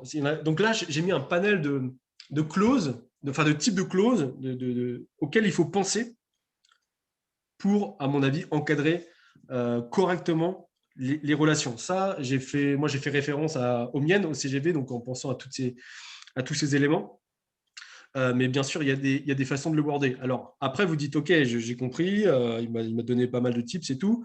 Ce que je vais faire maintenant, ça va être simple. Je vais aller voir ce qui se passe sur Internet, je vais voir d'autres secrétaires freelance, je vais aller voir leur CGV, je vais pomper le truc, et puis voilà. Et ça va être fait. Je précise quand même, parce que ça vaut le coup de le préciser, les CGV, c'est la rédaction d'une secrétaire ou d'un avocat, peu importe, selon qui le fait. Et c'est un document qui est une production intellectuelle. C'est un document écrit par quelqu'un qui est propriétaire de sa production. Donc, si vous pompez, par exemple, si une secrétaire vous dit « Ouais, moi, je veux bien que tu prennes mes CGV » et qu'elles ont été finalement prises d'un avocat qui a fait une session unique à quelqu'un et que l'avocat, et ils sont très adaptés de ça, l'avocat met en place un système de dispositifs qui permettent de traquer les copies de ces documents sur Internet, vous pouvez être condamné. Parce que c'est du vol, tout simplement, sans que vous le vouliez. Hein. La secrétaire intermédiaire a eu l'impression d'être honnête, effectivement, parce qu'elle a eu un don unique, si je puis dire, une session unique. Elle a l'impression de pouvoir le donner de manière sympathique par entraide, mais non, il n'y a pas le droit. Et même de s'en inspirer fortement, il n'y a pas le droit non plus. Si c'est trop proche, il n'y a pas le droit non plus. Donc, il faut vraiment faire attention. Moi, pour le coup, je sais que l'avocat avec qui j'ai fait mon document, je lui ai acheté les droits totaux. Donc, ça m'a coûté une fortune et je lui ai acheté les droits pour en faire ce que je veux. Donc ça, c'est une négociation supplémentaire par rapport au coût initial des CGV que j'avais mandaté. Mais ça fait partie des choses. Et pareil, dans ma négociation, j'ai dû dire, OK, dans quel pays je peux les utiliser? dans quel espace temporel je peux les utiliser, dans quel droit je peux les céder gratuitement. Tout ça, ça a des choses négociées avec l'avocat. Sinon, je ne peux pas le faire, tout simplement. Donc, ça doit être des choses, voilà, ça doit faire office de choses très, très précises. Donc, voici un peu pour les CGV. Je pense que vous avez peut-être noté des points. Il y aura peut-être l'occasion d'en discuter après. Mais s'il y a des questions sur des clauses ou quoi, on pourra bien évidemment échanger dessus sans problème. Le devis. Et j'ai encore un peu de temps, Nathalie ? Bah, écoute, oui. Ok. Parce qu'il Je va falloir... crois que tu m'avais dit une heure pour déblatérer, Oui, alors pour là, dire comme les choses, et puis tu dis, après, questions-réponses. Bon, je un vais petit peu prendre le plus. temps, ça va être plus rapide pour la suite. Voilà, un peu plus tard. Pour le devis, bon, j'en ai parlé un peu, j'ai essayé de mentionner que c'était très important, parce que ça représente évidemment les conditions particulières de vos CGV finalement, qui sont générales. Encore une fois, c'est le cadre général de votre collaboration, si je puis dire, en tout cas de la manière dont vous fonctionnez en tant que prestataire de service. Donc, moi, je suis très précis sur mes devis. Hein. Franchement, j'en mets des caisses quelquefois, mais volontairement, parce que j'ai envie que ce soit très précis et qu'il n'y ait pas de confusion. Un point que je mentionne, donc j'en ai parlé un peu tout à l'heure, mais je le rementionne ici. Souvent, quand c'est une prestation qui va nécessiter du temps, par exemple 15 jours à faire ou un mois à faire, prestation un peu complexe qui est longue, votre client va être un peu demandeur. Il peut vous dire quelquefois, oui, bon, très bien, mais c'est une longue prestation, je ne vous connais pas encore, je n'ai pas confiance, pas encore en tout cas. Je veux des checkpoints. Voilà, je veux que telle semaine, il y a ça de fait, l'autre semaine, ça, c'est ce qu'on appelle des tranches de livrables. Et donc, il va vous dire, voilà, je veux 4 tranches de livrables pour telle livraison à la fin, à telle date. Comme ça, je serai rassuré, on fait des checkpoints, etc. Ouais, sauf qu'on sait très bien comment se passent les prestations. Ce n'est pas toujours facile d'honorer les tranches de livrables. Vous pouvez peut-être être à l'aise pour honorer la fin, donc avec le temps qui vous est imparti, en accélérant au moment où vous voulez, mais être précis sur les tranches de livrables à chaque fois, ça peut être compliqué. Et donc, moi, ce que je vous conseille dans les devis, ce sera peut-être, je pense que c'est un conseil important, c'est de ne pas être trop précis, surtout sur cette notion de timing. Sauf si, encore une fois, vous êtes parfaitement expert du truc, vous faites ça tous les jours sur la prestation qui est rodée, tirodée, mais autrement, ça peut vous mettre en porte-à-faux. Moi, je suis le premier à le faire. Sincèrement, je vous allez dire que je suis un enfoiré, mais dès qu'il y a des délais, je pénalise.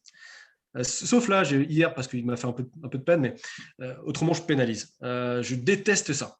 J'estime que quand il y a un prestataire qui me propose un devis avec une date, c'est qu'il est expert de son métier, c'est qu'il sait ce qu'il dit, et c'est qu'il a compris que sa prestation m'engageait sur d'autres choses. Moi, quand je donne une prestation de création de vidéo, c'est que la vidéo, je veux la mettre sur un site. C'est que le site, je veux le mettre en ligne. C'est que potentiellement, j'ai prévu des publicités dessus. Et donc, ça va me porter préjudice s'il ne livre pas en temps et en heure. Donc, j'ai aucun scrupule, en général, à demander des assez fortes amendes, si je puis dire, en tout cas, des pénalités en cas de non-livraison. Donc, protégez-vous là-dessus parce que c'est quand même assez fondamental. Plus la prestation est éclatée et plus vous vous mettez en difficulté si vous vous engagez sur des tranches de livrables. Ensuite, sur le devis, ça c'est important, je pense qu'il faut le mentionner. Et je ne l'ai jamais vu, honnêtement, à part les miens. Autrement, je ne l'ai jamais vu, parce que ça, c'est pareil, mon avocat qui m'a fortement recommandé de le faire. Il faut mentionner sur votre devis que pour être accepté, il doit être retourné accompagné des conditions générales de prestation de service qui sont également signées. Sinon, le devis ne veut rien dire. Et ça vous protège aussi, parce que ça veut dire que tacitement, votre client est censé avoir compris les CGV et les avoir acceptés parce qu'ils doivent être signés. Sinon, le devis ne veut rien dire. Et ça c'est vraiment, si vous avez des CGV robustes, ça vous protégera, mais tellement. Donc, je vous conseille vraiment ça, pour le coup, c'est une petite pépite. Il faut vraiment mettre cette mention-là sur le devis. Ensuite, pareil, dans vos CGV, et dans le devis d'ailleurs, les deux, vous pouvez mentionner et écrire les conditions d'acceptation de signature. Vous pouvez dire, OK, le devis est signé sous 2 possibilités. Soit par retour signé voie postale à l'ancienne, mais ça va prendre une plombe. Je pense qu'aujourd'hui, si on travaille à distance, ce n'est pas pour fonctionner comme ça. Soit une signature électronique. Et dans ce cas-là, vous dites la méthode de signature électronique qui est considérée comme actée, comme accord entre les parties. C'est important d'être précis. Sinon, vous dites non, par mail, pour moi, c'était juste une petite signature, un accord comme ça, mais ce n'était pas une vraie signature. Et moi, ce que je fais, c'est que je donne ma méthode de signature avec le logiciel que j'utilise, qui fait office, qui fait foi. Comme ça, il n'y a pas de question à se poser. On est clair. OK. Donc ça me semble bien pour le devis. Si ça vous intéresse sur le devis, parce qu'on n'a pas toujours des bons modèles, Nathalie, je te transmettrai peut-être, si ça aide les gens, un modèle de devis que j'ai travaillé avec mes avocats qui est plutôt clean, pour le coup. Ouais, Il merci. n'y a rien de rocket science, il n'y a rien d'incroyable, mais bon, au moins on est sûr que c'est un modèle qui tient la route. Donc là, les différentes manières, donc j'en ai parlé un tout petit peu, les différentes manières de faire signer un document. Donc bien évidemment, on sait très bien que la signature à l'ancienne, peut-être que vous le faites encore, mais je pense qu'aujourd'hui, quasiment plus personne ne le fait avec les renvois par lettre, recommandés, accusés de réception et tout. Dans certains cas de figure administratifs avec le gouvernement, c'est nécessaire, mais bon, c'est de moins en moins le cas. Parce qu'il y a aussi des procédés électroniques qui sont aujourd'hui actuels et qui permettent de faire. Donc, on ne va pas se mentir, on l'a dit un petit peu au début de la vidéo, ce qu'on fait tous, ce qu'on a tous fait en tout cas, c'est qu'on s'est dit, OK, soit un accord par mail, OK, go pour la prestation, et je considère que c'est OK, parce que j'ai eu un go écrit par mail et je me dis que je vais pouvoir défendre mes droits par mail avec cet écrit. C'est pas impossible, mais comme en fait, c'est ce qu'on appelle aussi la reconstitution de preuves avec faisceau d'indices. C'est très compliqué. C'est ce qui s'est passé pour Sarkozy là, dans son procès récemment. Les faisceaux d'indices, il faut reconstituer la preuve, c'est un enfer. Donc, il faut le faire de manière propre. Et électroniquement parlant, c'est possible. Donc, bien évidemment, il y a les solutions type DocuSign qui ne sont pas parfaites parce que ce n'est pas approuvé par les avocats pour le coup, même si ça coûte super cher. Mais ce n'est pas une solution qui est parfaitement juridiquement fiable. Il y a forcément la signature PDF qui est mieux que rien, on ne va pas se mentir. C'est mieux que rien d'avoir le petit tampon paraffé, la petite signature modifiée cette PDF, etc. C'est mieux que rien, mais c'est loin d'être parfait. Puisque c'est ce qu'on appelle une signature simple. En fait, donc ce sera un argument juridique, c'est clair, mais ce sera difficile à faire valoir parfaitement et sans contestation. C'est une signature électronique simple, acceptée dans un procès, mais difficile à, comment dirais-je, à mettre sur la table en termes d'arguments incomparables et incontestables. Donc, ce qui est recommandé aujourd'hui par les avocats, c'est ce qu'on appelle la signature électronique avancée, avec tout un process que j'ai signalé, que j'ai mentionné après, Nathalie.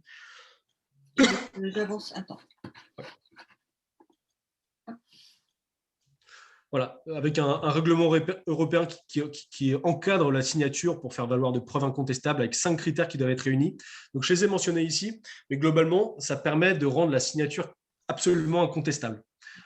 Et aujourd'hui, en fait, moi, j'étais un peu gêné par ça, parce que quand j'ai discuté avec les avocats, parce que je leur ai dit, écoutez, vous êtes bien gentil, mais en tant que prestataire, on n'a que des coûts, quoi. Au bout d'un moment, on paye pour toutes les solutions d'emailing, les machins, les trucs, ça devient compliqué.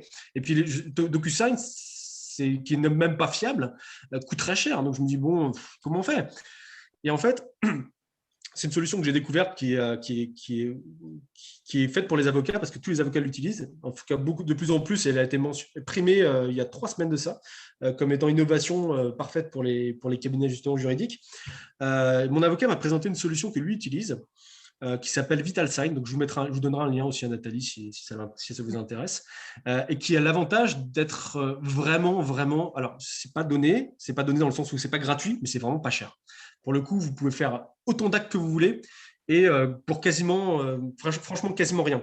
Et c'est important parce que, certes, les contrats, etc., peuvent être envoyés par cette solution. C'est une solution, en gros, vous envoyez le contrat, votre prestataire reçoit un SMS et avec le SMS, il va pouvoir authentifier que c'est lui qui a signé au bon moment. Et en fait, le document exact au moment de signature est enregistré dans la blockchain pendant 10 ans sur un coffre-fort numérique. Donc, c'est assez canon, hein. C'est vraiment un super process. Et ça coûte quasiment que dalle parce que ça utilise la blockchain et tous ces systèmes qui aujourd'hui sont liés à l'efficience. Et donc, pour le coup, moi, je l'utilise pour les contrats, bien évidemment, mais pas que. En fait, dès que j'ai des situations même personnelles, l'autre jour, j'ai loué une voiture pour aller en Bretagne, ma région natale, et pour faire le constat, vous savez, le constat initial avec les applications, etc. Moi, je n'ai pas du tout confiance dans ces trucs-là. Donc, en fait, j'ai pris des photos et je me les suis envoyées par mail à moi-même avec cette solution. Pour dire, là, c'est authentifié, il y a la date, c'est horodaté, avec de la blockchain, donc c'est incontestable, absolument incontestable. Et en fait, j'ai réussi à me défendre comme ça, parce que le mec va contester le nettoyage de la voiture quand je l'ai rendue, comme quoi elle était dégueulasse, etc. Alors, enfin, c'est ce qu'il a dit en tout cas. J'avais pris les photos et j'ai constaté l'avant-après. Je lui ai dit, je pense qu'elle était plus propre que quand je l'ai prise. Et il a dit, et en fait, j'ai été remboursé. C'est tout con, hein, mais ça aide. Et donc, en fait, vu que ça ne coûte rien, une fois qu'on a l'abonnement, je crois que c'est à 9 € par mois. C'est quand même pas rien, c'est vrai. Mais je crois que c'est 9 € par mois. Mais en même temps, vous pouvez l'utiliser pour tout. puisqu'après, c'est illimité, le nombre d'envois. Donc, dès que vous avez une discussion avec quelqu'un, machin, vous pouvez l'envoyer, ça ne coûte rien. Vous achetez, je vous le souhaite, hein, vous achetez un appartement, etc. Bam, il faudra envoyer tous les documents du notaire, il faudra l'envoyer avec cette solution. Ça peut vous servir dans toute la vie après, enfin, toutes les situations de la vie. Donc, c'est vachement intéressant. Donc, voilà pour la signature électronique. Je pense que je ne vais pas entrer dans le détail des éléments parce que c'est un règlement européen, mais en tout cas, ça me semblait important de le mentionner si on veut vraiment être propre de A à Z. Et surtout, autre intérêt de cela, c'est à mon avis, vous allez me dire ce que vous en pensez, mais je pense que ça crédibilise encore plus. Moi, quand je reçois ce type de choses, j'ai un côté professionnel qui vient, je me dis, ah oui, quand même. Donc là, on officialise le truc. Donc, je n'ai pas intérêt de mettre n'importe quoi dans ce que je signe, globalement. C'est un peu un élément psychologique, mais j'ai l'impression que, en tout cas, moi, ça me fait ce sentiment. Donc, on accorde plus d'attention et plus d'importance à ce qu'on met à l'intérieur de la signature du doc. Donc, ça peut être un élément aussi ce que j'appelle moi l'autorité. L'autorité expertise qu'on va mettre en place. Vous êtes tellement à l'aise avec ce que vous présentez à votre client que vous envoyez ce type de signature. Et là, le mec dit, ah ouais, donc la fille, elle avait fait des CGV, elle sait de quoi elle parle, elle a décrit déjà l'expertise, elle l'a projetée, elle me fait signer avec son espèce de zizi pampan qui va m'engager à 1000%. Ok, je ne vais pas faire n'importe quoi, n'importe comment. Tu vois donc, je pense que c'est important de le mentionner aussi. Voilà pour cette partie-là qui concernait les CGV pour moi. Nathalie, je voulais vraiment faire ça en quelques points avec l'importance des CGV, pourquoi c'est le bon timing, pourquoi c'est important puisqu'on a en gros des contrats dans toute la vie hein, tous les jours, on fait des contrats sans s'en apercevoir. Quand on prend le taxi, c'est déjà un contrat. Donc l'intérêt des CGV, c'est d'encadrer finalement la relation pour se protéger. Et d'être équitable avec son client, mais en tout cas faire preuve d'expertise en se protégeant. Et ensuite, on a vu quand même tout un paquet de choses sur lesquelles il fallait réfléchir, donc les fameuses clauses qu'il ne faut pas oublier de mentionner dans les CGV. Je ne vous les ai pas wordées parce que je ne suis pas avocat, encore une fois, donc je suis honnête par rapport à mon expertise et mon savoir. J'ai pas le droit, d'ailleurs, j'ai pas le droit, il y a un droit, un monopole de l'avocat pour le conseil juridique. Et puis je pense que chaque situation est particulière. Donc moi, ce que j'ai fait, c'est qu'évidemment, je vous ai donné le type de clause auquel il faut penser. Mais après, c'est à vous de faire, soit vous avez le droit d'écrire vos CGV, hein, bien évidemment, vous-même, mais c'est un peu risqué. Soit, à mon avis, il faut faire appel à un avocat, mais ça coûte un peu cher. Soit vous trouvez des documents entre deux, mais moi, ce n'est pas ce que je recommanderais en tout cas. Vraiment, c'est à vous de voir après, selon vos possibilités et le type d'expertise que vous souhaitez sur votre document. C'était intéressant ce que tu as dit en tout dernier, en fait, tu sais, sur le fait que tu un peu t'installes comme autorité, tu vois, en présentant des CGV blindés, des devis qui vont bien, etc. Ça donne confiance et effectivement, moi, je trouve que ça fait vraiment beaucoup plus pro. Et en l'occurrence, c'est encore plus vrai pour les assistantes qui vont peut-être être amenées à, tu vois, accompagner des entrepreneurs sur ce point-là, tu vois, à leur dire attention aux CGV, elles ne sont pas trop bordées. Moi, je vous conseille d'aller voir quelqu'un, un juriste, un avocat. Mais complètement, mais complètement. Moi, je fais beaucoup pour le coup de coaching pour entrepreneurs, pas que des secrétaires, entrepreneurs de manière générale, et même certains patrons de startups qui sont aujourd'hui très connus, qui sont dans les top 100 entrepreneurs là, que j'ai accompagnés depuis le début. Et en fait, le truc, c'est que même si les gens sont successful au possible, franchement, ils ont du succès, hein, ça marche du feu de Dieu, ils ne comprennent pas toujours. Certains ont très bien compris parce qu'ils ont eu des problèmes, mais ça vient en général après avoir eu des problèmes.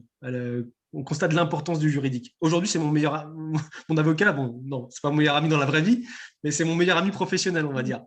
Je lui parle tous les jours, quasiment, toutes les semaines, on va dire. J'ai tout le temps des questions et parce que je veux faire les choses bien et en pensant aussi à protéger ma société et à me protéger moi au passage. Il y a tellement de situations où c'est un peu borderline, un peu on ne sait pas trop, etc. Il ne faut pas faire n'importe quoi, n'importe comment. Donc, moi, c'est ce que je recommande à chaque fois aux entrepreneurs qui commencent, même dans leur business plan. D'ailleurs, j'en parle quand je dis questions auxquelles il faut penser dans le business plan, sur mes chaînes, etc. C'est que je dis, OK, le juridique et le comptable, c'est vos deux meilleurs amis, quoi. L'expert comptable, même si vous êtes micro-entrepreneur, il peut vous apporter énormément de clues, d'indices sur les manières de se protéger, de projeter son activité, la bonne structure, envisager déjà l'après. Quand vous faites votre société, vous créez votre micro, faut déjà envisager les 3 ou 4 prochaines années pour savoir à quel moment vous allez passer en société potentiellement, quel type de responsabilité ça va changer pour vous, quel type d'obligation comptable et administrative ça va changer, etc., etc. Et pour le coup, le micro-entrepreneur, je pense qu'il y a beaucoup de micro-entrepreneurs parmi les secrétaires. bah, c'est d'autant plus important de parler des CGV parce qu'on sait très bien que c'est en entreprise individuelle, la micro-entreprise. Ce qui veut dire que vous n'êtes pas protégé par la société et le capital social de la société.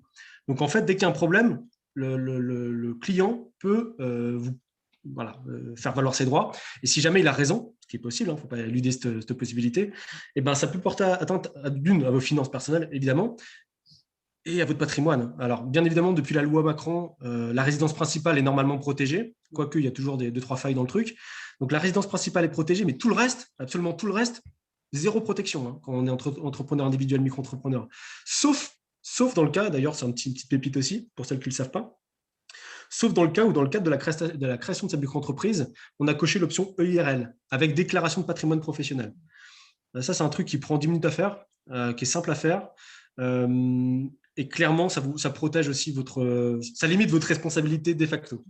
Donc, c'est important de le faire. Si vous ne l'avez pas encore fait, je vous encourage à 1 million de % de le faire.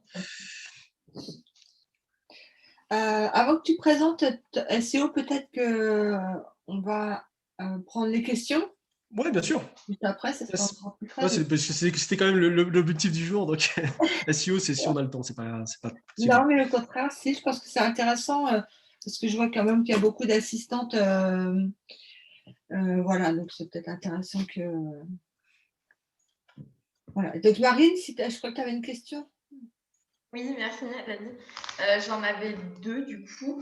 La première, c'était justement, tout à l'heure, on parlait, je comprends juste, on parlait pour éviter les différents allers-retours au niveau du devis, mais comment on peut l'amener, parce que je sais que c'était très concret tout à l'heure, tu donnais des exemples de types de phrases, et c'est vrai que pour celle-ci, je ne sais pas si tu en as dit ou alors j'ai mal entendu, justement comment on peut le formuler dans les CGV en disant je vous facture si ça fait 3-4 fois que je fais le devis ou 2 fois que je fais le devis, c'est bon au bout d'un moment. Comment on peut amener ça dans les conditions générales de vente?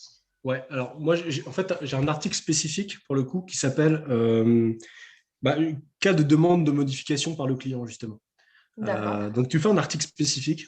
En fait, le nombre d'articles n'est pas limité pour les CGV. Oui, après, ce qu'il faut juste faire attention, c'est autre type très important, parce qu'on peut vous faire avoir là-dessus.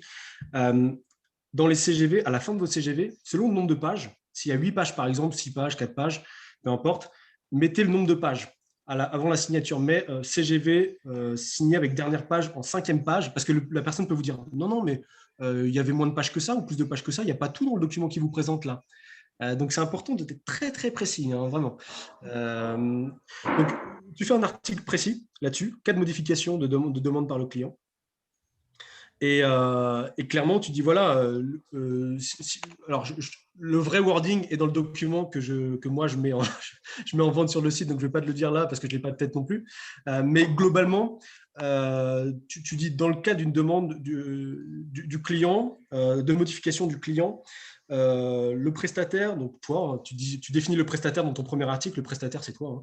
Donc, le prestataire pourrait être amené à revoir la copie selon la demande du client sous réserve de fondement, avec précision de la demande et pourquoi et justification de la demande, sous un délai, tu insistes sur le délai, sous un délai de 8 jours. Et tu mets un délai maximum parce que là, c'est toi qui dois agir. 8 jours, ça me semble être 8 jours, 10 jours, le délai le plus gros possible qui te semble acceptable. D'accord. Passer ce délai, le client, à réception et passer ce délai, le client devra, et là tu mets un délai tout petit, sous 2 jours, sous 48 heures maximum, valider la commande ou faire une demande de devis supplémentaire pour modification de prestation en fonction d'un accord qui sera convenu entre les parties. C'est quelque chose un petit peu comme ça qu'il faudra, à mon avis, warner. Mais cette notion de délai est très importante. Tu t'achètes du délai un maximum, toi, pour faire les révisions qu'ils te demandent. Il faut que ça le fasse chier. 2 semaines s'il faut. C'est pas grave. Bien sûr. Et du coup, j'avais une deuxième question. Donc, je pense que tu as répondu et ça va peut-être être dans le projet SEO. Est-ce que vous proposez, excuse-moi, je tutoie depuis tout à l'heure, tu peux me tutoyer, il n'y a aucun problème. de rédiger les conditions générales de vente. Est-ce que tu vends cette prestation pour vraiment que ça soit blindé? Parce que justement, j'ai quelques cousines qui sont avocates. Elle m'a dit, elles ne sont pas spécialisées dedans, donc du coup, je n'ai pas pu passer par elle, mais elle m'a dit, si tu as l'occasion de faire rédiger, c'est quand même mieux. Alors, en fait, moi, je vais être très transparent. En fait, ce que j'ai fait pour essayer de massifier aussi, parce que faire rédiger, si je prenais ton cas particulier, très, très particulier, tu me dis, par exemple, j'ai telle configuration, ça coûterait environ, par un vrai avocat qui s'y connaît, hein, je parle pas des… Parce que certains ne s'y connaissent pas, évidemment, on ne peut pas avoir toutes les expertises. Ça coûterait environ 3000, entre 2800 et 3500 euros selon les avocats. D'accord. Et on peut pas, enfin, sincèrement, ça n'a pas de sens d'absorber ces coûts, sauf si vraiment, je sais pas, tant mieux pour toi si tu peux, mais Je te autrement, ça n'a pas paierai trop de dans sens. 5 ans. Voilà. Non, mais ce que j'ai fait moi sur SEO, pour proposer, je pense, quelque chose d'intéressant et de valable, c'est que j'ai consulté pas mal d'avocats et finalement, c'est au mien que j'ai fait appel, puisque c'est celui qui est, bon, certes, il m'a coûté cher, mais je le trouve très bon. C'est qu'en fait, il m'a proposé de créer un document en fonction du métier. Donc, on a parlé du métier de secrétaire, on a fait des interviews avec des secrétaires, etc. En fonction du métier de secrétaire indépendant, il m'a proposé de rédiger un document qui est wordé à 95%, on va dire. Après, il y a des petits updates à faire en fonction de la situation de la secrétaire, comme ces délais-là dont on vient de parler, hein, selon toi, ton appétence au truc, sur par exemple, le type d'acompte que tu veux, sur les moyens de paiement que tu souhaites. Donc ça, ce sera à modifier en fonction de la personne.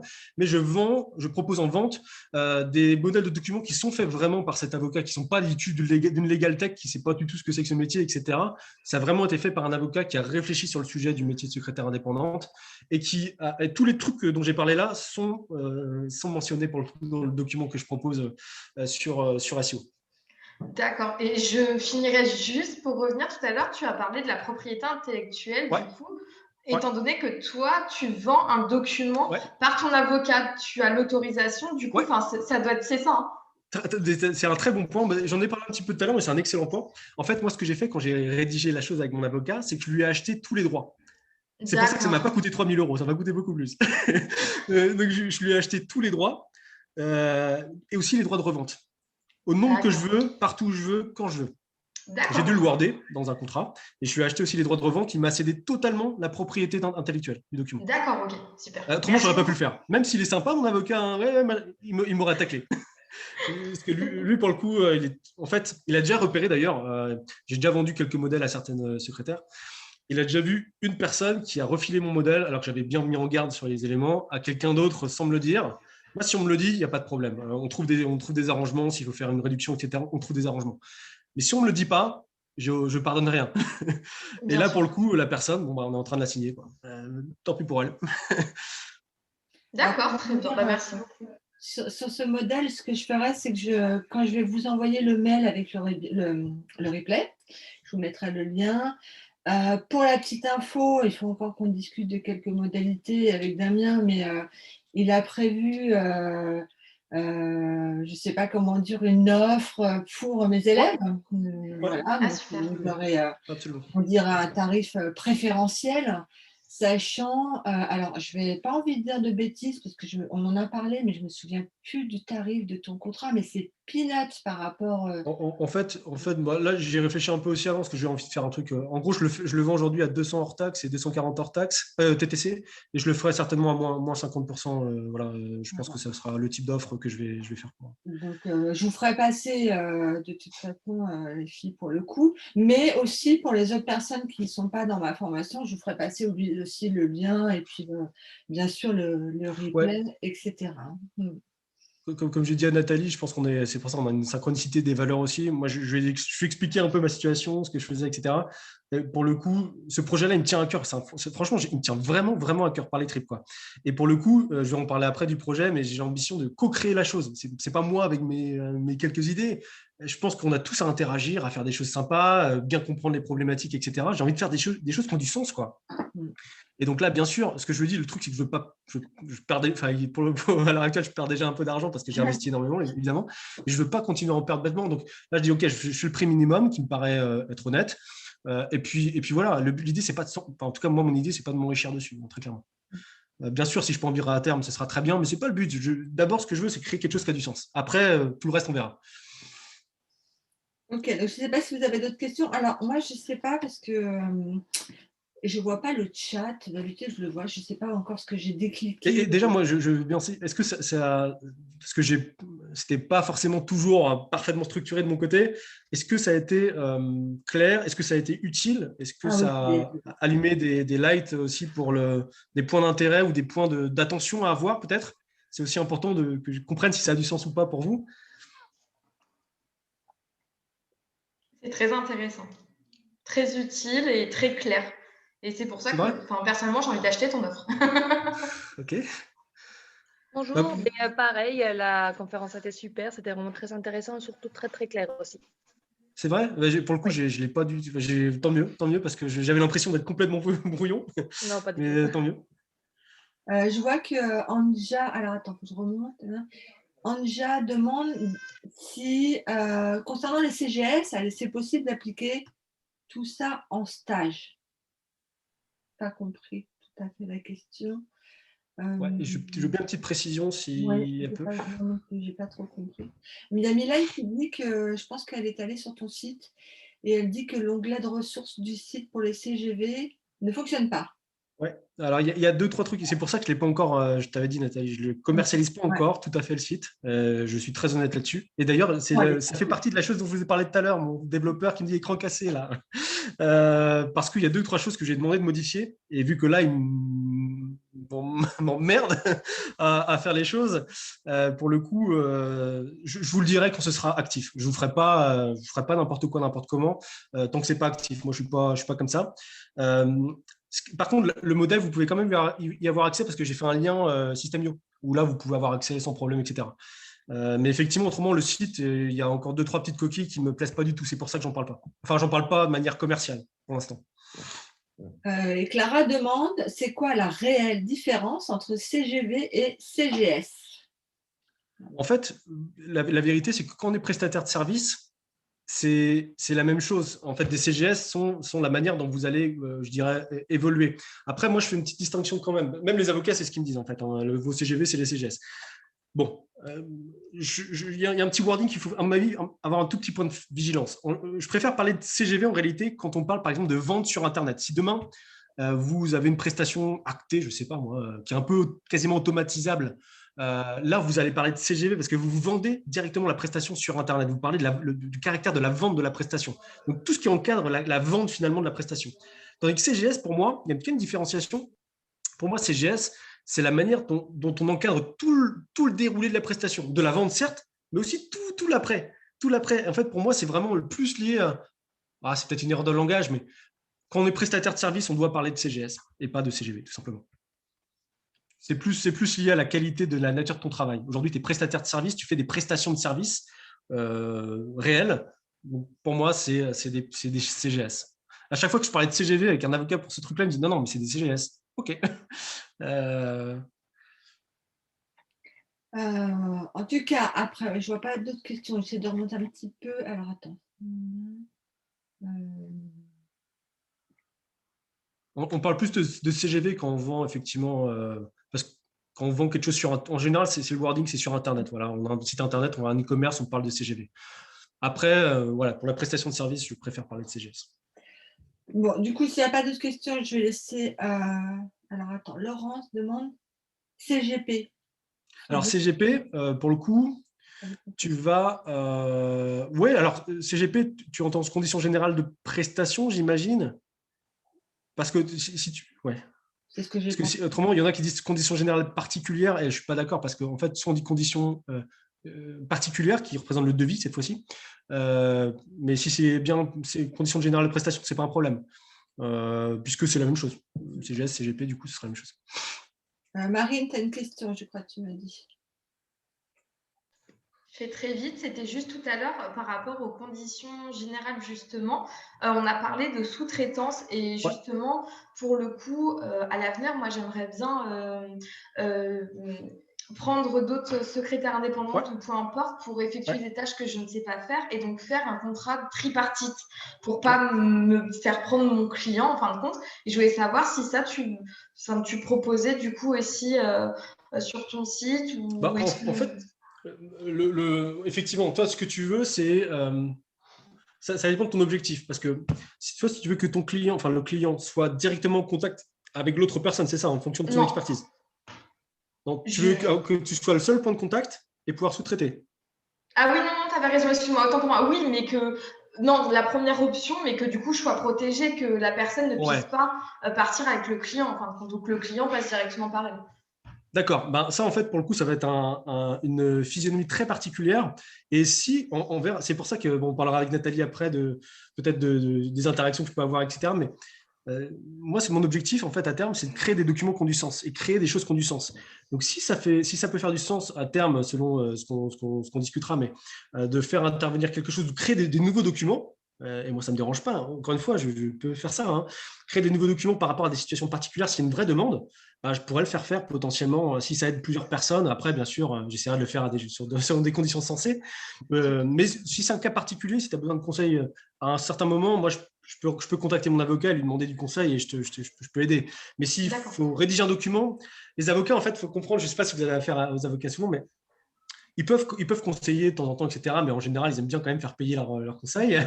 Même si c'est des tout petits conseils de 2 minutes, ils aiment bien faire payer. Voilà, c'est un peu leur truc. Mais après, dès que tu parles de rédaction, alors là, c'est foutu. Tu n'auras rien de gratos. Hein. Ça, il ne faut pas, faut pas rêver. Hein. Donc, en général, ils font plutôt payer le prix fort d'ailleurs. Mais bon, pourquoi pas, si c'est vraiment utile et que j'ai l'impression que c'est une demande qui est de plus en plus pressante, je pense que je créerai ce type de document. Je ferai créer en tout cas. Ok, super. Merci.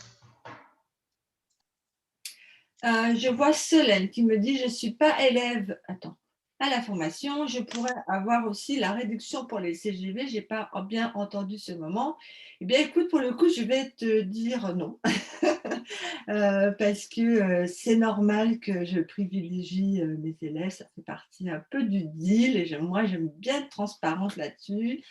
Voilà, donc très honnêtement, moi je trouve que déjà le document de Damien, c'est pas du tout, quand tu vois ce qu'il a dit, hein, 3 000 € enfin, 2 000 à 3 000 € pour faire rédiger quelque chose, donc c'est vraiment pas très cher.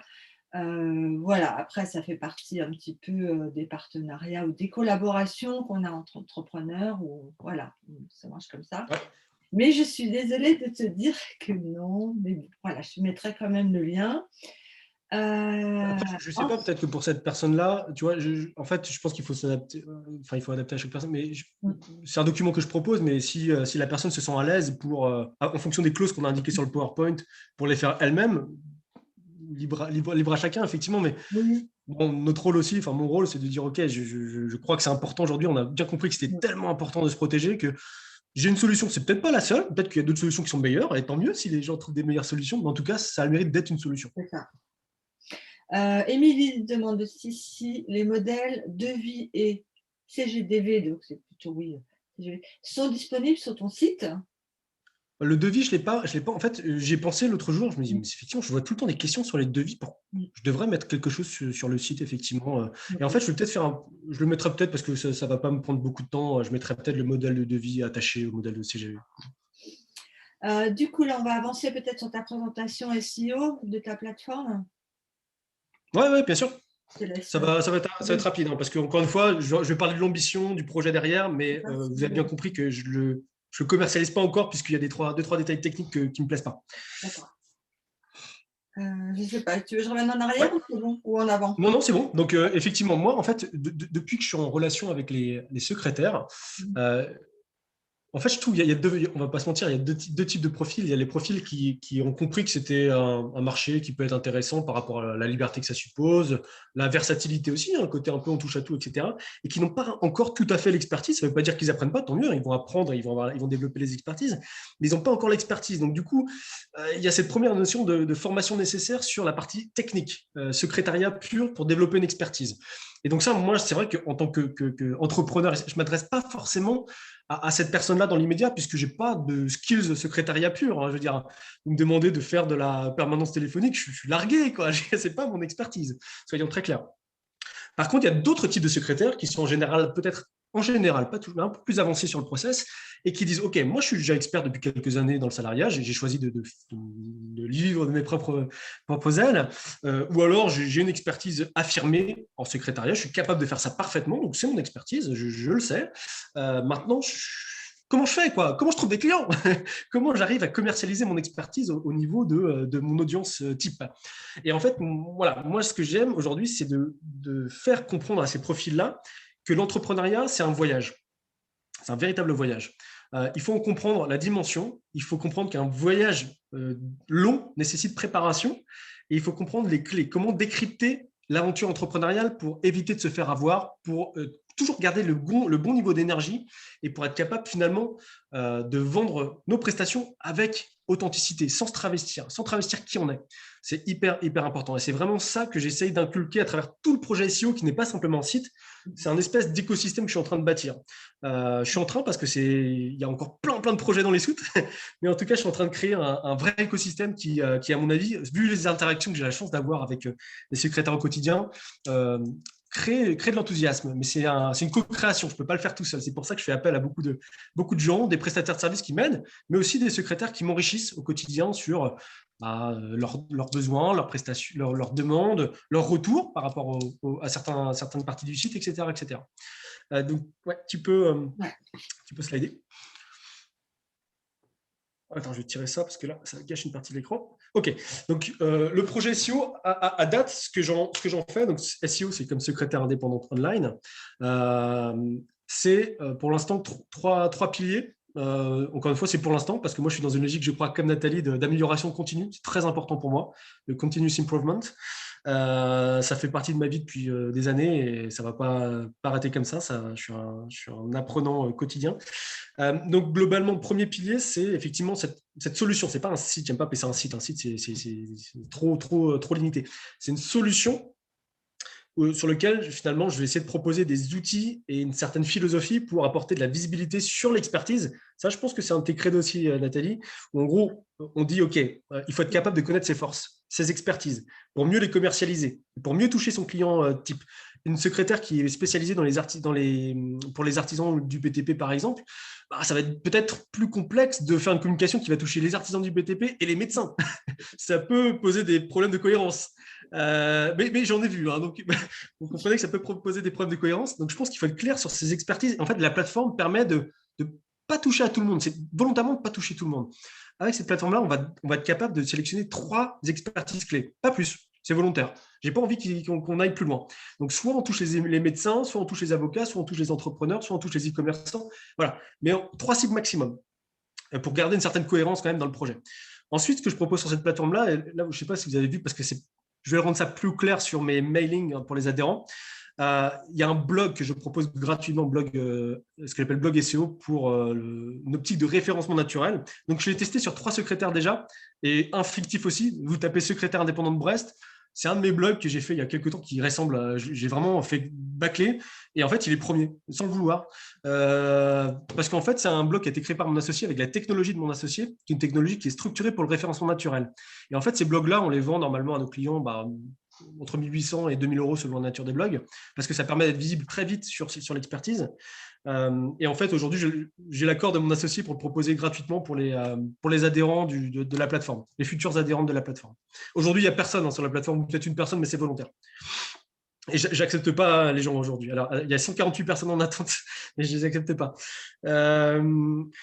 Et des outils d'entraide, ça j'y tiens énormément. Donc déjà sur la partie blog, si vous avez peut-être été voir, je ne sais pas, j'ai essayé de mettre des articles qui apportent de la valeur. Sincèrement, j'essaye vraiment par rapport à mon expérience à moi, par rapport à ce que j'ai vu sur les 2 dernières années, par rapport aux conseils que j'ai pris d'avocats, d'experts comptables. J'essaie vraiment d'apporter de la valeur sur les articles que je mets en place. Et il y a aussi des options qui, quand elles seront rodées, qu'il y aura des personnes sur le site, vont être intéressantes, comme par exemple un forum qui sera forcément gratuit pour les adhérents. Il y aura un forum de mise en place et il y a aussi des choses qui sont intéressantes, je crois, qui ne sont pas visibles sur la partie externe du site, qui est un espèce de chat interne dans votre administration plus tard. Il y aura un chat interne qui va permettre de contacter des secrétaires sur les expertises et sur les régions. Souvent, sur les groupes Facebook, je vois, est-ce qu'il y a des secrétaires de Nantes, de machin Oui, là, vous pourrez faire, OK, vous tapez Nantes et vous verrez tous les secrétaires autour de Nantes et vous pourrez entrer en contact direct, en privé, avec ces secrétaires sur l'expertise recherchée. Si vous voulez, par exemple, secrétaire médical à Nantes, vous pourrez faire les 2 filtres et trouver qui correspond au filtre et pouvoir faire un chat direct avec cette personne-là. Donc ça, ce sera un premier avantage que je trouve plutôt sympa. Et deuxième avantage dans la partie entraide, c'est par exemple quand vous avez justement trop de travail, c'est ce qu'on vous souhaitez, trop de travail et que vous voulez sous-traiter. Et là, il y aura une option que je vais appeler bourse aux missions et vous pourrez poster des missions en disant, OK, voilà, mission secrétariat médical, Angers, présentiel ou non, à distance peut-être, tant tarif, tant coût horaire, le coût horaire hors taxe sera tant, et voilà, quelques détails si vous voulez. Et les personnes qui sont adhérents pourront postuler à cette mission-là gratuitement, évidemment, ça fait partie de l'intranet. pourront postuler et vous verrez en fait dans votre intranet à vous qui avez postulé l'émission le nombre de postulants qui a postulé et vous pourrez entrer en contact directement avec cette personne pour dire ok, c'est toi qui as la mission, c'est bon, c'est réglé, on se parle et tout, on définit le cadre, les CGV pour le coup, et on avance. Donc, c'est le genre d'outil collaboratif que j'essaye de mettre en place à l'intérieur de la plateforme pour que ça facilite la vie des gens. Donc ça, la plateforme, et encore une fois, je ne vous parle pas de tout, mais les profils sont faits de telle sorte à que ce soit très rapidement listé dans les meilleures places possibles sur Internet assez vite. On a vraiment bien fait les choses. Deuxième élément, deuxième pilier qui est important pour moi, et encore une fois, je suis très clair là-dessus, ça n'a rien à voir avec les compétences du secrétariat pur, qui n'est pas mon expertise. J'ai créé un programme, je n'aime pas l'appeler formation, je ne suis pas formateur professionnel, je suis plutôt quelqu'un qui partage son expérience, qui aide les gens, même coach, ça devrait être réglementé, il faut faire attention à ce qu'on dit.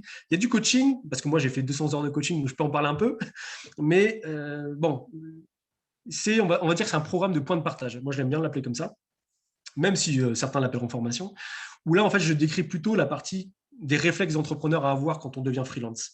Là, ça fait partie de ça. Hein. Les CGV, j'en parle aussi dans cette formation-là, dans ces points de partage. Les réflexes de l'entrepreneur, le point de conscience et de responsabilisation, puisqu'on devient responsable de notre activité et de notre compagnie, ou pas d'ailleurs, ou de notre patrimoine quand on est en entreprise individuelle, quand on est entrepreneur. Et là, je vais assez loin aussi sur les techniques de prospection. Je sais que c'est un problème ou une difficulté pour pas mal de personnes. Et pour le coup, je donne énormément de choses là-dessus avec des outils à utiliser, qu'on parle de prospection traditionnelle, donc en face à face, en présentiel, etc., ou digital, où là, je donne pas mal d'éléments. Et en fait, ce programme-là, il a déjà été acheté par certaines secrétaires, mais je l'ai aussi partagé à une personne qui est aujourd'hui en études d'avocate, dernière année avant de devenir avocate, sur Grenoble, qui est une de mes amies d'enfance, et qui est aujourd'hui secrétaire juridique, en attendant, pour se payer un peu ses études. Elle me dit, mais ton programme, c'est ouf, c'est une folie. Parce que je parle aussi de comment déposer sa marque quand on veut valoriser son entreprise de secrétariat. Je parle de comment bien créer son business plan avec les bonnes questions à se poser. Je parle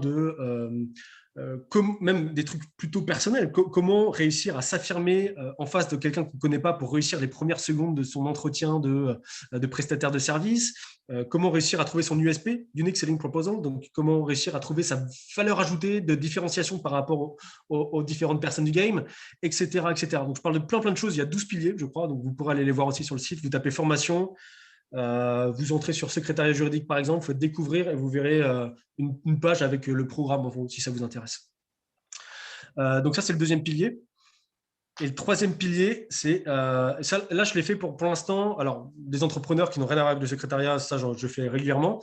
Mais en termes de secrétaire, je le fais avec 2 personnes à l'heure actuelle qui avaient vraiment des besoins spécifiques, des difficultés spécifiques, où il m'arrive occasionnellement de faire du coaching one-one. Donc, pour moi, le coaching groupé, alors chacun son truc, moi, je me trouve moins efficace personnellement. Mais là, ça me fait plaisir, les feedbacks que je reçois aujourd'hui. Apparemment, c'est clair quand même. Donc, peut-être que je pourrais m'y mettre. mais en tout cas, aujourd'hui, je fais de l'individuel parce que je vais très, très loin dans les choses. J'aime pas rester superficiel, donc je vais très, très loin dans les choses. Et pour le coup, ça me demande beaucoup de temps, beaucoup d'énergie. Mais bon, quand les gens en ont vraiment besoin, ça m'arrive de le faire aussi de manière spécifique. Et là, en fait, ce que je pense faire, c'est qu'une fois que, je vous partage vraiment tout, hein, une fois que les 2 premiers piliers seront très avancés avec une première base de secrétaires, où je vois que les interactions sont fluides, ça marche bien, etc. sur la plateforme, le but, c'est de créer une communauté avec fluide et sympa, quoi. Je vois que votre communauté est vraiment, vraiment chouette. Moi, l'idée, c'est d'avoir cette même philosophie, quoi. Et l'idée, c'est vraiment de dire, OK, si vraiment je m'aperçois qu'il y a un besoin récurrent là-dessus, je ferai une offre où j'essaierai de penser l'offre pour que ça puisse servir au plus grand monde sans que ce soit déconnant en termes de prix, parce que je sais très bien que c'est pas accessible pour tout le monde. Et si ça peut aider, encore une fois, s'il n'y a pas de demande, je ne vais pas faire d'offre, je ne suis pas là pour créer des choses qui n'ont pas de sens, quoi. Donc, on verra bien. Mais ça, en tout cas, je le fais occasionnellement pour l'instant, mais peut-être que je ferai une offre officielle là-dessus plus tard. Voilà. Donc ça, c'est un peu le programme, je dirais, l'écosystème de SEO que j'ai créé à l'heure actuelle et qui est amené en fonction des retours que j'aurai au fur et à mesure à s'enrichir, parce que c'est un projet déjà sur lequel j'ai mis tellement depuis 2 ans d'énergie que clairement, je ne vais pas le laisser tomber et je vais être amené à le développer de plus en plus, puisque aujourd'hui, ah oui, pour la petite histoire, je commence à avoir des gens qui me contactent, c'est des entreprises, des grosses entreprises pour le coup, qui me contactent pour des partenariats. Typiquement, j'ai des entreprises du bâtiment, sur des logiciels de facturation, etc. Bon, je ne vais pas donner les noms, qui adorent l'idée, qui adorent aussi mon côté très entrepreneur, et bon, voilà, et qui veulent en fait trouver des secrétaires qui maîtrisent leur logiciel pour parler à leurs clients du bâtiment. Donc, ils m'ont demandé de drafter un modèle de contrat pour que je puisse faire un accord avec eux. Mais ça fait partie des choses qui font partie de l'écosystème aussi et qui, j'espère, serviront celles qui souhaitent avoir cette expertise. Là, c'est un exemple parmi tant d'autres, mais c'est ce type de choses qui sera mis en place. Tu veux que j'avance? Je vois pas très Ouais, bien. de toute façon, je ne suis pas sûr d'avoir trop de trucs après. Non, non, voilà, c'est fini. J'avais mis mon avertissement sur la copie du truc et c'est fini. Non, mais ouais, c'est hyper important. Moi, effectivement, pour le coup, alors je vois que dans les commentaires, a priori, vous êtes toutes ravies et surtout que ça a été quand même assez clair finalement. Mais là-dessus, j'étais pas, je suis pas super étonnée. On en a quand même discuté régulièrement. Je savais à quel point tu arrivais à, j'ai envie de dire, démocratiser des sujets aussi techniques. C'était vraiment l'objectif. C'est un sujet qui est perçu comme complexe et j'avais envie de. C'est pour ça que j'ai donné beaucoup d'exemples de la vie de tous les jours ou de ma vie pro autre que l'entrepreneuriat pour montrer que faut pas en avoir peur. On a affaire à ça tous les jours sans s'en rendre On n'a compte. pas le choix, surtout. Et ouais, c'est d'où l'idée du webinaire. Je trouve que c'était plus intéressant que d'en parler, j'en sais rien, dans un article de blog ou quelque chose comme ça.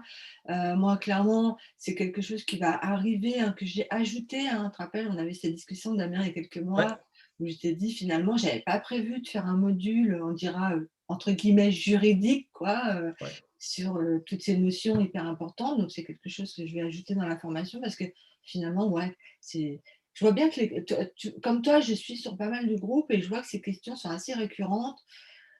Et des fois, elles interviennent un peu trop tard, c'est-à-dire, ah bah, oups, j'arrive pas à me faire payer, Ouais. oups, voilà.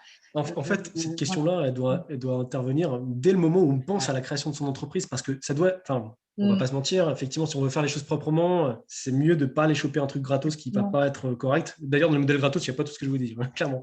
Il faut investir un minimum. Et les conseils dans les groupes, franchement, attention, hein, vraiment, vous avez tout et n'importe quoi. Moi, je vois des réponses, des fois, je suis hallucinée. Hein. Là, le dernier truc que j'ai vu passer, c'est un peu rien à voir, mais quand même, quelqu'un qui n'arrive pas à retrouver, je lui ai répondu d'ailleurs, elle s'est abonnée pour un site internet, je ne sais pas trop quoi, pour une création de site internet, elle paye à l'année, en plus, ça semble super cher, elle n'arrive pas à se désabonner. Effectivement, je suis allée voir, le site est vraiment moisi pour le coup, c'est hyper dur à rentrer en contact avec. Il y en a qui lui disent, bah, tu fais opposition à ton prélèvement, mais surtout pas, parce qu'elle va se mettre en défaut de paiement et même si le truc est moisi, eh bien, elle sera toujours embêtée parce qu'à mon avis, c'est fait exprès qu'on ne puisse pas les contacter facilement parce que ça doit être un truc, voilà, limite. Mais par contre, les jours où tu arrêtes de payer, ça va être les premières à tomber dessus. Donc, surtout pas. Bon, on a fini. Alors, je ne sais pas trop où on en est, je vois d'ailleurs, parce que le site est tout en anglais, effectivement. Moi qui ne suis pas trop fortiche en anglais, c'était un peu compliqué pour tout comprendre. Mais voilà, donc il faut tout le temps, il ne faut pas faire n'importe quoi, vraiment, et se dire toujours est-ce que je vais mettre en défaut ou pas en défaut, et est-ce que ça va me coûter cher finalement de réagir comme ci, comme ça. Donc les groupes, on évite de poser des groupes. C'est comme un peu quand on demande son avis sur un produit sous la publicité d'un produit. Hein. Ouais, c'est un peu l'idée. Non, mais c'est exactement ça. Donc, moi, je suis pas secret. Donc, après, des fois, sur les choses que je maîtrise, je me permets de donner quelques réponses quelquefois, mais effectivement, il y a tellement. Après, bon, c'est difficile de juger, j'aime pas dire ça, mais c'est vrai que quand on ne maîtrise pas, faut pas donner de réponse, quoi. Il faut y faire attention. Donc, je ne sais pas. Si vous n'avez pas d'autres questions, on va s'arrêter là, hein, parce que finalement, de 1 heure et demie. On est plutôt pas mal dans les timings, non? C'est ce que tu avais prévu, je pense. Alors, je pense que pour un sujet assez complexe comme ça, c'était intéressant de prendre le temps plutôt que de bâcler ou au moins la partie questions-réponses, parce que tu vois, ça a permis de répondre à quelques questions un peu plus spécifiques. Donc, c'est intéressant ça. Moi, comme je vous l'avais dit, je vais vous envoyer le lien du webinaire, enfin du replay, dès l'instant qu'il va être chargé, parce que moi, je ne vous cache pas que ma connexion à la maison, c'est une catastrophe. Donc, voilà. Je vous enverrai tous les liens aussi vers ce qu'on a parlé pour les documents de Damien, etc. Vous aurez également droit à une petite surprise de ma part dans le mail, donc je vous conseille d'aller jeter un œil avec intérêt. Voilà. Et ben c'est tout. Moi, je vous remercie parce que vous étiez quand même pas mal nombreuses à vous être inscrites et puis finalement assez nombreuses quand même, nombreux, je crois qu'il y a pas de garçons, à part Damien. Pour le coup, c'est un peu rafraîchissant d'avoir un garçon, on est toujours qu'entre filles. Ouais, bah, moi, je suis content, hein. Il n'y a pas de problème, je suis content d'être ici, moi. Donc, c'était plutôt cool. Mais effectivement, j'ai eu pas mal d'inscriptions parce que je pense qu'on est le 1er mai, tout le monde n'est pas dispo ce matin. Du coup, c'est parce que je pense que c'était dans l'optique d'avoir accès effectivement au replay. C'est que le sujet intéresse et pour le coup, moi, j'en étais convaincue quand même, hein, parce que c'est important. Et surtout, c'est difficile d'avoir des réponses claires, moi, je trouve, claires ou intéressantes. En fait, les réponses claires, c'est pour ça que là, je fais de la transmission, hein. Ouais. Je ne les ai pas inventées, les réponses. Les réponses Oui. claires, elles viennent des experts. Et pour ça, effectivement, moi, j'ai pris le parti d'aller directement sourcer avec des gens qui Ouais. maîtrisent le sujet à fond et payer. C'est pour ça que je suis capable de donner des réponses. Et je maîtrise bien le sujet, hein, depuis 12 ans maintenant que je fais des choses en lien à des contrats. Donc, je maîtrise plutôt bien le sujet. Mais voilà, ça ne s'invente pas, quoi. C'est ça, ça ne s'invente pas, comme tu dis. Bah, pour le coup, la loi, autant tu as toujours une part d'interprétation, hein, voilà, mais on n'interprète pas comment non plus, et surtout, on ne fait pas n'importe quoi. Exactement. Autant faire les choses au carré. Donc, moi, je vous dis merci beaucoup à toutes. Bon week-end, bon 1er mai, tout et tout. Et puis certainement à très vite sur les réseaux, parce que je crois qu'on se suit un petit peu toutes. Voilà, à bientôt. Merci à tout le monde. Merci.